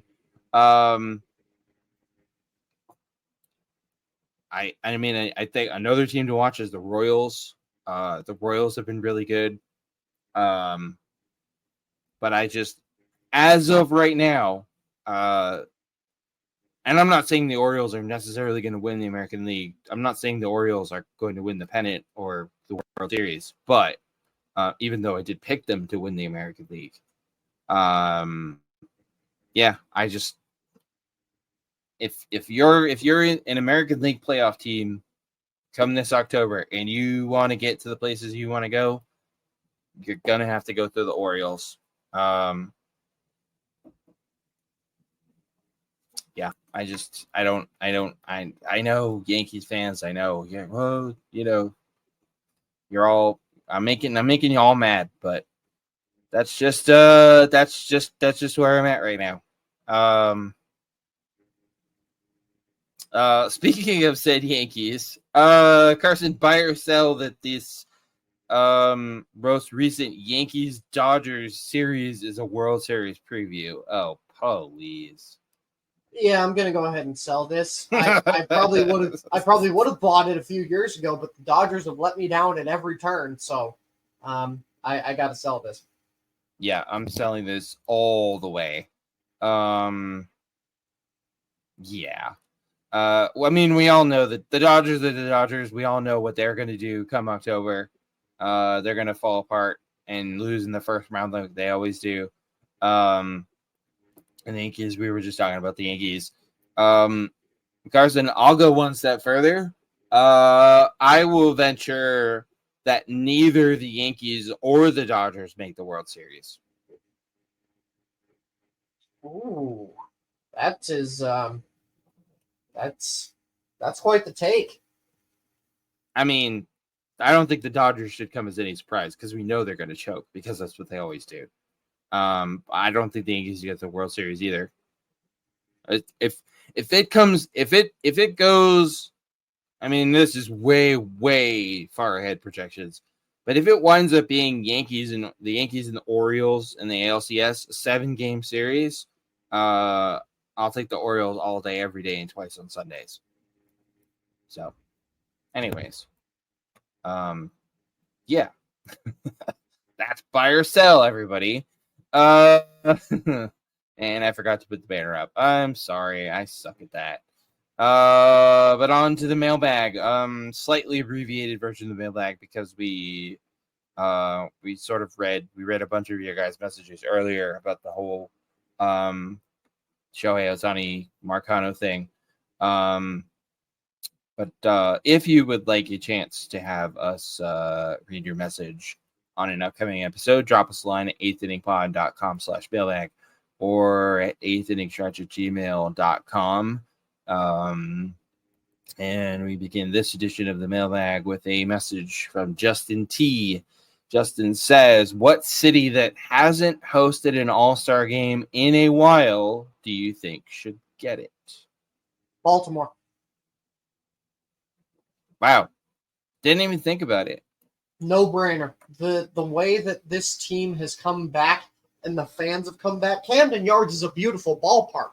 It's just that instead of the actual bird, the Orioles have been playing like they are the mascot of bird poop. For the past, I don't know, 10, 15 years. So I think absolutely Baltimore deserves an all-star game because that park is beautiful and it is going to waste. Let's see. When was the last time Baltimore had an all-star game? Holy crap. I believe 1993. Did my research right? It's 93. Oh my god. Yeah, that's pretty bad. Yeah, I mean, I it would be ludicrous to argue with Baltimore. Baltimore is a beautiful city. It's a beautiful ballpark. And yeah, especially with the the Orioles sort of resurgence, I guess. Let's see who else hasn't hosted it in a while. Let's see. Your Twins hosted in 2014. Okay, that's. Hmm. You know what? I wasn't gonna go there because it's a. I feel like I've already made enough homer picks today. But Carson, my Red Sox haven't hosted the All-Star Game since 1999. Yeah, I mean, Fenway should probably. What is up with that? We didn't even get it in 2012 for the 100th anniversary of Fenway. Screw you, MLB. Thanks a lot. Yeah. Hello, Fenway Park. We haven't had an All-Star game at Fenway since '99. Come on, like, yeah, folks. I am not exaggerating when I tell you that the 1999 All-Star game at Fenway Park was the single. Well, yeah, you know what? That was the. That's. I don't know if it's the best sporting event that I've ever been to because I've been to some pretty awesome sporting events. I just recently went to the Indy 500. I've been to the Olympics. But that was the best baseball experience I've ever had. I mean, the home run derby, Ken Griffey Jr., Mark McGwire, Sammy Sosa, Pedro Martinez, just, dominating just mowing down the National League batters. The pregame ceremony with all the MLB legends, Hank Aaron, Willie Mays, Ted Williams, who was still with us. Yeah, it was something else. So yeah, come on, MLB, get on that. Let's go. I was looking to see ballparks that have never hosted the All-Star game. As far as I know, it's only Tampa Bay who's never hosted, which makes sense. That's never gonna happen. Oh God, an All-Star game at Tropicana Field? Yeah, no thanks. Citizens Bank Park in Philly, but they're hosting it in 2026. Because of it's the 200th anniversary, 250th anniversary of the signing of the Declaration of Independence. I mean, that's kind of a no-brainer.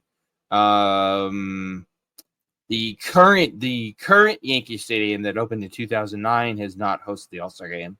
The Yankees last hosted in 2008 at the old Yankee Stadium. I mean, as far as I'm concerned, we can just not ever have another All-Star game at Yankee Stadium.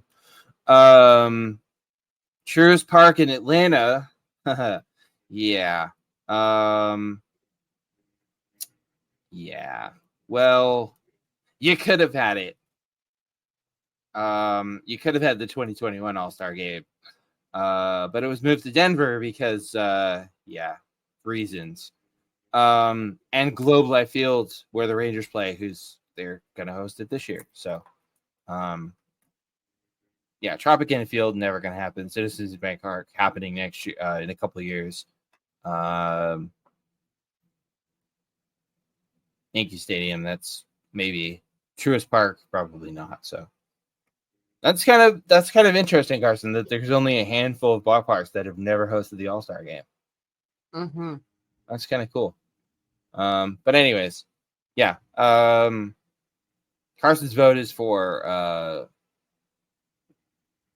wait, I forgot. I already forgot what you said.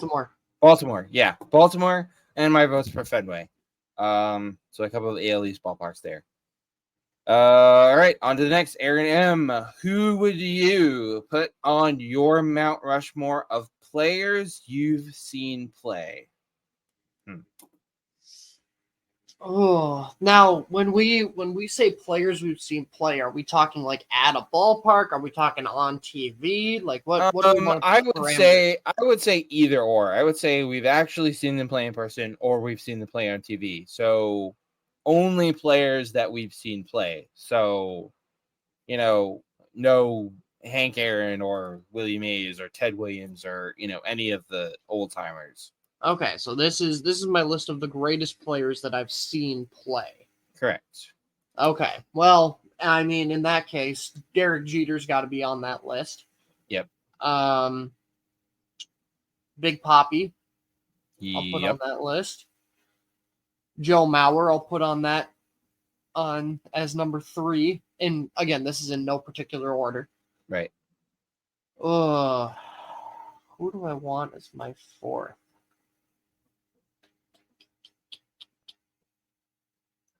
Too bad you never got to see Kirby Puckett play. Yeah, no kidding. Screw it. I'll throw some pitcher love on there. Give me Johan Santana. Nice. Let's see. So mine, this is what's fun about this, because mine is going to be pretty different from Carson's because of our, generation, age difference, whatever you want to call it. Ken Griffey Jr. Ooh, okay. Again, in no particular order. Ken Griffey Jr., Pedro Martinez. Jeez, Mount Rushmores are tough. Only 4. If I were building a baseball Mount Rushmore, it would have to have like 8 faces on it. Yeah, Ken Griffey Jr., Pedro Martinez. Damn, this is hard. I'm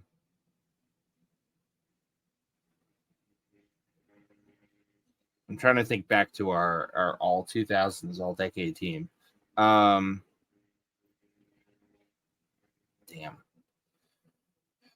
Ken Griffey Jr., Pedro Martinez.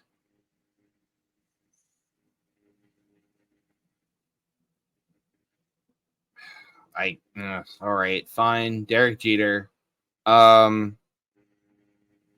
Seriously, Jeter was the best shortstop that I've ever seen. And one of the best players.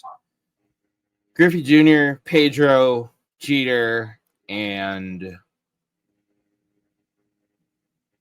who gets that last spot?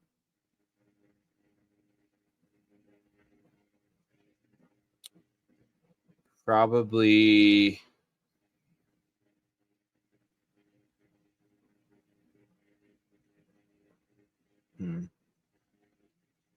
I just thought of it. Cal Ripken Jr. Yeah. Ken Griffey Jr., Pedro Martinez, Derek Jeter, and Cal Ripken Jr. That's a solid Mount Rushmore. Yeah, that's a heck of a wow. That's the beginnings of one heck of a baseball team. Yeah, I mean Ken Griffey Jr., I think I've probably said it before, the sweetest, purest, best swing I've ever seen, and probably will ever see. So, Pedro, obviously, just absolute dominance on the mound. Jeter, for being Jeter, even though he tormented me and my Red Sox for all those years. And Cal Ripken Jr., Cal Ripken Jr., that doesn't need any explanation, I feel like.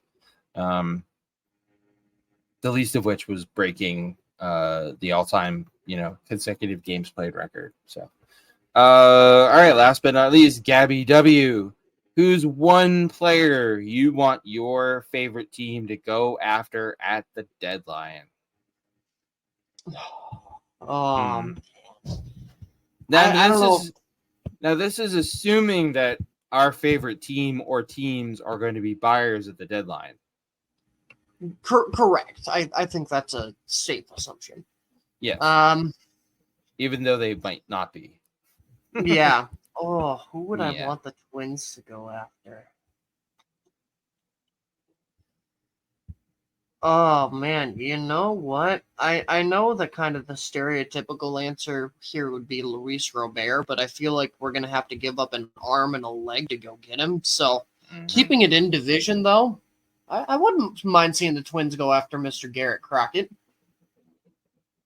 Ooh, I like it. I like it a lot. Yeah. Yeah, I don't think we need some starting pitching help. So I don't think you'd have to. I mean, you'd have to give up a lot, but not as much as you would for Luis Rivera Jr. I don't think. No. Yeah. No. Anyone who tries to make a deal for Luis Rivera Jr. is going to have to give up a king's ransom. Well, seeing as the Red Sox are in the current state they're in, I think I have to go with my Mariners in this case. Yeah, man, I really want Luis Rivera Jr. on the Mariners, but do I want them to give up all those prospects? Not really. Disclaimer: I obviously I do not know whether this individual will be available at the trade deadline. I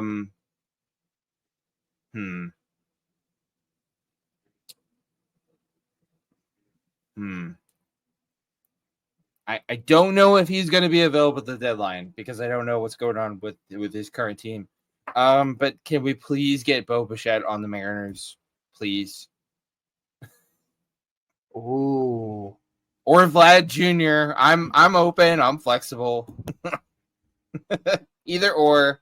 The Vladdy's not having a very Vladdy like season so far, but yeah, either or. I'm flexible, but I would love me some Bo Bichette on the Mariners. Yeah, Luis Rivera Jr. is obviously, but yeah, that's a lot to give up. So, all right, that is it for the mailbag. Again, if you would like a chance to have us read your message on an upcoming episode, drop us a line at eighthanningpod.com/mailbag or at eighthanningstretch@gmail.com.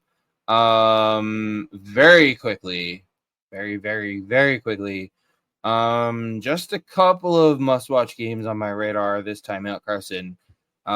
This week we've got the Yankees visiting the Royals in a battle of American League front runners. That's going to be a lot of fun. And then we've got the Phillies heading to Baltimore to take on the Orioles in what could very well be a World Series preview. Yeah, very, very well could be. That's gonna be an interesting series for sure. I mean, there are, your Red Sox take on the Philadelphia Phillies, which should be an interesting one as well. Mm-hmm. We've got some solid series this week. Astros and the Giants should be a fun one. Two teams that are kind of struggling a little bit out of the blocks, a little bit more than people thought they would. So they'll be probably looking for some revenge there. But AJ, we do indeed have a tankathon for this episode. All right. I've given a lot of love to the city of New York, and I think I'm about to take it all back here. Let's just say there's very much a reason why this series starts on Wednesday, and it is an MLB.TV free game of the day. There's very much a reason for it, as the New York Mets have host at Citi Field the Miami Marlins in a series that starts with the MLB.TV game of the day. Miami, I'm sorry. I do feel bad for picking on you guys a lot this year, but your team's been horrible. So if you want to watch some free baseball because you're like me and have blackout restrictions because TV companies are dumb, go ahead and pop on some MLB.TV and instantly regret your decision not even halfway through the first inning. They have to put the game on free because there's no way anyone would ever pay to watch that. It makes me think of that old Inside the NBA. Makes me think of that old Inside the NBA joke where it was like the Lakers and the Bucks when both of those teams were terrible, and it was like $6.99 to watch that game, and Charles Barkley nearly had a breakdown. That's what that game makes me think of. Right. All right. One last thing. Yeah. What have you got for one last thing for us? Because I feel like it, depending on what you've got, I feel like we need to figure out the best way to end the show. Well, I kind of told you about mine, but I kind of switched it up Oh, after you did doing mention some. it. Yes. I kind of switched it up though after doing some real time research. I found a certain article from Bob Nightingale that's got me a little bit riled up. Okay. About the Martin Maldonado thing, or about something else? Completely different. Oh, okay. Yeah. Why don't you? I'll let you do the honors. Why don't you get us started? So, yes, for my one last thing. Initially, it was going to be me ranting about the fact that there's a campaign out there to try and get Martin Maldonado into the All-Star game. How dumb that truly is. But that rant can be saved for another time because AJ, I saw an article from Bob Nightingale, and Bob Nightingale, not necessarily the best source in MLB, but this article was particularly well done, and I'm just gonna read you the title because I think the title gets. I think just by telling you the title of this article, you'll understand why this article got me so upset. And the title reads, Getting Death Threats from Aggrieved Gamblers, MLB Players Starting to Fear for Their Safety. We've talked a lot about gambling on this show today. We've talked about the Ohtani thing. We've talked about our Marcano getting the lifetime ban. And that's a completely different issue. Right. The more I read this article, AJ, the more incensed I got. There were several different players quoted in this article basically saying, yeah, I've gotten death threats against me. People have threatened to come after my family because I cost them money when they're gambling. I'm going to read you too a part of this article that really got me upset because again, right there in the title, it says that players are fearing for their safety, which is not something that they should ever have to do.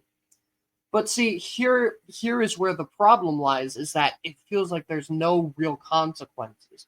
And that's the part of the article I'm gonna read here. So if you all will indulge me for a small moment here. So Bob Nightingale writes in this article about a case of someone named Benjamin Tucker Patz, a 24-year-old sports gambler, pled guilty in 2021 for sending a string of social media messages to 4 players on the Tampa Bay Rays and 1 player on the White Sox after a 2019 game the Rays lost. Here's a sampling of the horrifying messages to one Rays player. I will sever your neck open, you pathetic bleep. I will enter your home while you sleep and sever your neck open. I will kill your entire family. Everyone you love will soon cease. I will cut up your family, dismember them alive. Pats also sent threats to players on Atlanta, San Diego, Oakland, Cleveland, Baltimore, Kansas City, and Toronto. So what was Pats' punishment when he pled guilty? 3 years of probation and 6 months of home confinement. Not a single day of jail time. This is where my problem is that these people can go out and gamble money, and then all of a sudden you lose, so you take it out on the players, and you're sending death threats. One of the other things that Paul Sewald, who is one of the players quoted in this article, and one of the players who has received some of these types of death threats, had said, and I think he put it pretty beautifully, don't bet money that you're not prepared to lose. Mm-hmm. It's really that simple when it comes to gambling. And I understand that there are people who are addicted to gambling, and I do get that. I am in no way trying to make light of that in this, because that is a true disease. But where the line stops for me, where I stop sympathizing with gambling addictions, is if you're sending death threats to players who you have never met in your life behind your keyboard, threatening people's lives, threatening people's families to the point where they're having to get personal protection because there are death threats that are literally being mailed to their house. That's where I draw the line. That is sick, inhumane, disgusting. These are fellow human beings. Just because they're sports players doesn't mean that they don't have lives of their own. Like, it used to be innocent heckling of, oh, you suck, you're a bum. Now it's gone to the point where if you're a player and you're losing somebody money, you might get a death threat over social media. That is absolutely ridiculous. And it frustrates me to no end that this is something that happens regularly to, I'm sure, not only MLB players, but I'm sure sports players all across the country, all across sports, because of the popularity of sports gambling. And it breaks my heart that players have to deal with this. And to anybody out there who may have, sent a derogatory message, sent death threats to a player, and FCC, Spotify, whoever, pardon my language here, but a big and wholehearted fuck you. See what you did? You made Carson swear. No, seriously though, that is, we've been joking about, throwing up in our mouths, but boy, that makes me sick to my stomach. Yeah. Agreed about the gambling, and yes, gambling addiction is a real thing, but at the same time, gambling addiction and addiction is a real problem that, many people, a lot of people face. People battle addiction every day. However, addiction does not give you a free pass to be an asshole. It's not an excuse for treating your fellow human beings like this. Also, yeah, who said the part about don't bet money you're not willing to lose? Was that Nightingale that said that? Because I really like that. That was a quote he got from Paul Sewald. Oh yeah, good for you, Paul Sewald. Yeah, he's absolutely spot on. Yes, sports gambling can be fun. Yes, it can be exciting. I'm not averse myself to placing a wager occasionally, but don't.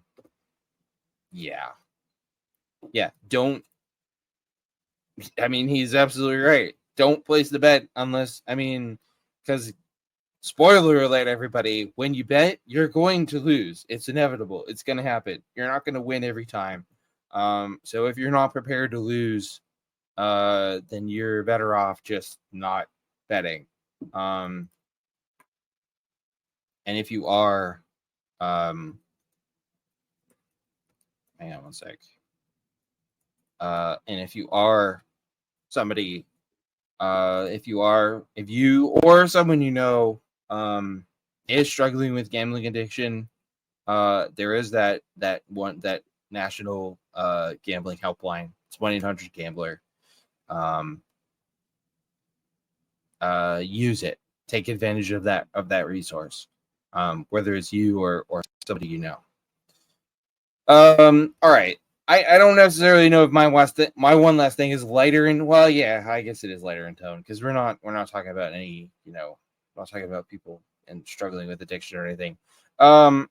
Yeah, Red Sox owner John Henry doesn't do interviews very often. In fact, before this most recent interview, he hadn't spoken about the Red Sox in a formal media setting since February of 2020. And spoiler alert, that's a good thing because every time John Henry opens his mouth about the Red Sox, he has this incredible, I'm pretty sure this is his superpower. Every time he opens his mouth about the Red Sox, He either insults the players, he insults the fans, he insults the city of Boston, or all of the above. He's really good at pissing people off, and this most recent interview might be the worst one yet. So this was an interview with the Financial Times. John Henry reiterated that he has no plans to sell the Red Sox, while shedding some light on why he runs the organization the way he does. Told the reporter via email that he feels fans' expectations to contend for the World Series championships on a yearly basis are unrealistic. Henry said, and I quote, "Because fans expect championships almost annually, they easily become frustrated and are not going to buy into what the odds actually are 1 in 20 or 1 in 30. No, John, we don't expect a World Series championship every year. What we do expect is a competitive team on the field. Because fans are we're spending our hard-earned money on tickets, on streaming packages, on cable packages, on satellite packages, on merchandise. Our hard-earned money is what's going into your pockets. In fact, since winning the World Series in 2018, the Red Sox have only made the playoffs once, which was in 2021, and have finished in last place in the American League East 3 of the last 4 seasons. Yeah. So, no. I mean, there may be fans out there who expect their team to win a championship every year, which is, yes, I agree, unrealistic. But the very least that these owners, including Henry, can do for us is spend money and put a competitive team on the field. Put a team on the field that it's at least going to be competitive, that's going to win some games, and at least has a shot at making the playoffs, because once you get into the playoffs, anything's possible. And instead, not only has John Henry and his fellow Red Sox owners not done that, they've sat around while other teams have, and that's even more frustrating. Especially, ladies and gentlemen, it is especially frustrating when the Red Sox and their greedy corpo asshole of an owner refuse to spend money to make the team. Oh, cool. You went and got Tyler, and this is no disrespect to these players. You went out and got Tyler O'Neill, hurt. Lucas Giolito, hurt. And Liam Hendricks, hurt. All out for the season. It's doubly frustrating when the Red Sox refuse to spend money, and us Red Sox fans have to sit here and watch the Yankees go out and get freaking Juan Soto. Are you kidding me? I can't even. And then, as if that wasn't bad enough, he doubles down, and Henry doubles down and says, basically, we're not selling the team because we generally don't sell assets. Well, John, you know something? It's good to have confirmation that you, despite all your talk about going full throttle, despite all the talk about, being committed to putting a winning product on the field, at the end of the day, all the Red Sox are to you, and by extension, all us Red Sox fans are to you, are an asset. It's good to have confirmation that you don't give a damn about the team, you don't give a damn about the fans, and you don't give a damn about the city of Boston. All you care about is lining your pockets, which, oh, by the way, you have other assets to do that. You own Liverpool FC. You own the Pittsburgh Penguins. You own Nesson. You own the Boston Globe. That's not enough for you? You have to wring every last freaking dollar out of Red Sox and Red Sox fans? It's good to have confirmation that the owner of my favorite baseball team in the universe has become, or maybe is now just showing us his true colors, that he's just a greedy corpo asshole like most of the other owners in pro sports. Yeah. So John Henry, Thank you for 2004 and 2007 and 2013 and 2018. Thanks for the World Series championships. But you can now kindly, now that you have insulted Red Sox fans and the city of Boston, and now that you have confirmed that you don't give a damn about any of us, now you can kindly go fuck right off. Yeah, well said, and I feel like that was a was that a little bit of Red Sox therapy for you? It was a bit cathartic. Yes, it was. Well, I'm glad it was a bit therapeutic, and I'm sure you're speaking for a lot of Red Sox fans out there. I don't want to presume, but I feel like I'm speaking for the majority of Red Sox fans. Because I know I've seen and heard quote unquote Red Sox fans who, think every year should be World Series or bust, which is utterly ridiculous and unreal. That I agree with Henry on. That is unrealistic. And the so-called Boston sports media, who every year, who seemingly write off the Red Sox every year, if they don't win their first 30 games. All of them, you know what? All of you that I'm talking about now, you can all go join John Henry and fucking the hell off. Fucking all the way off. Go be Yankees fans. We don't want you. Ridiculous. Yeah. So, anyways. That's my rant about John Henry. Carson, I'm not even kidding. I was reading this article and I'm pretty sure my blood pressure was, rising as I was reading this article. Yeah.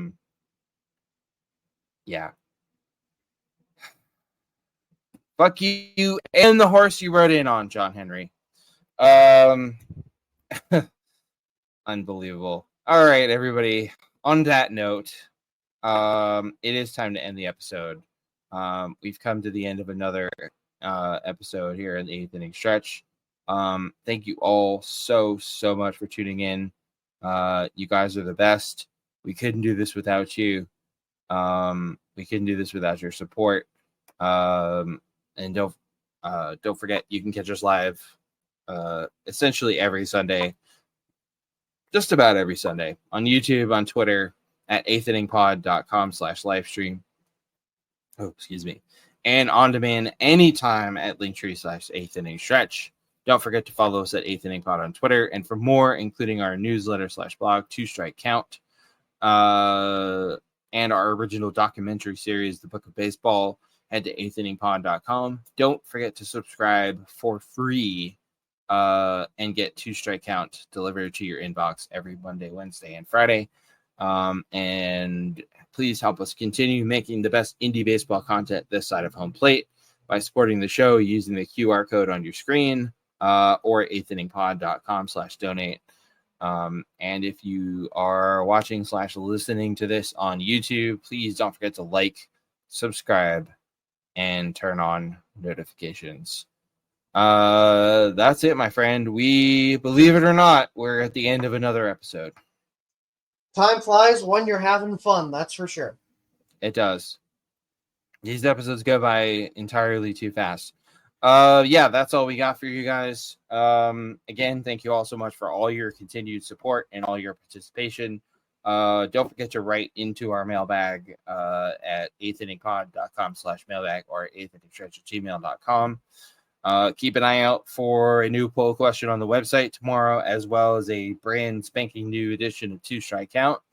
And on that note, we bid you all farewell. And in the meantime, please remember to take care of yourselves, your physical health, your mental health.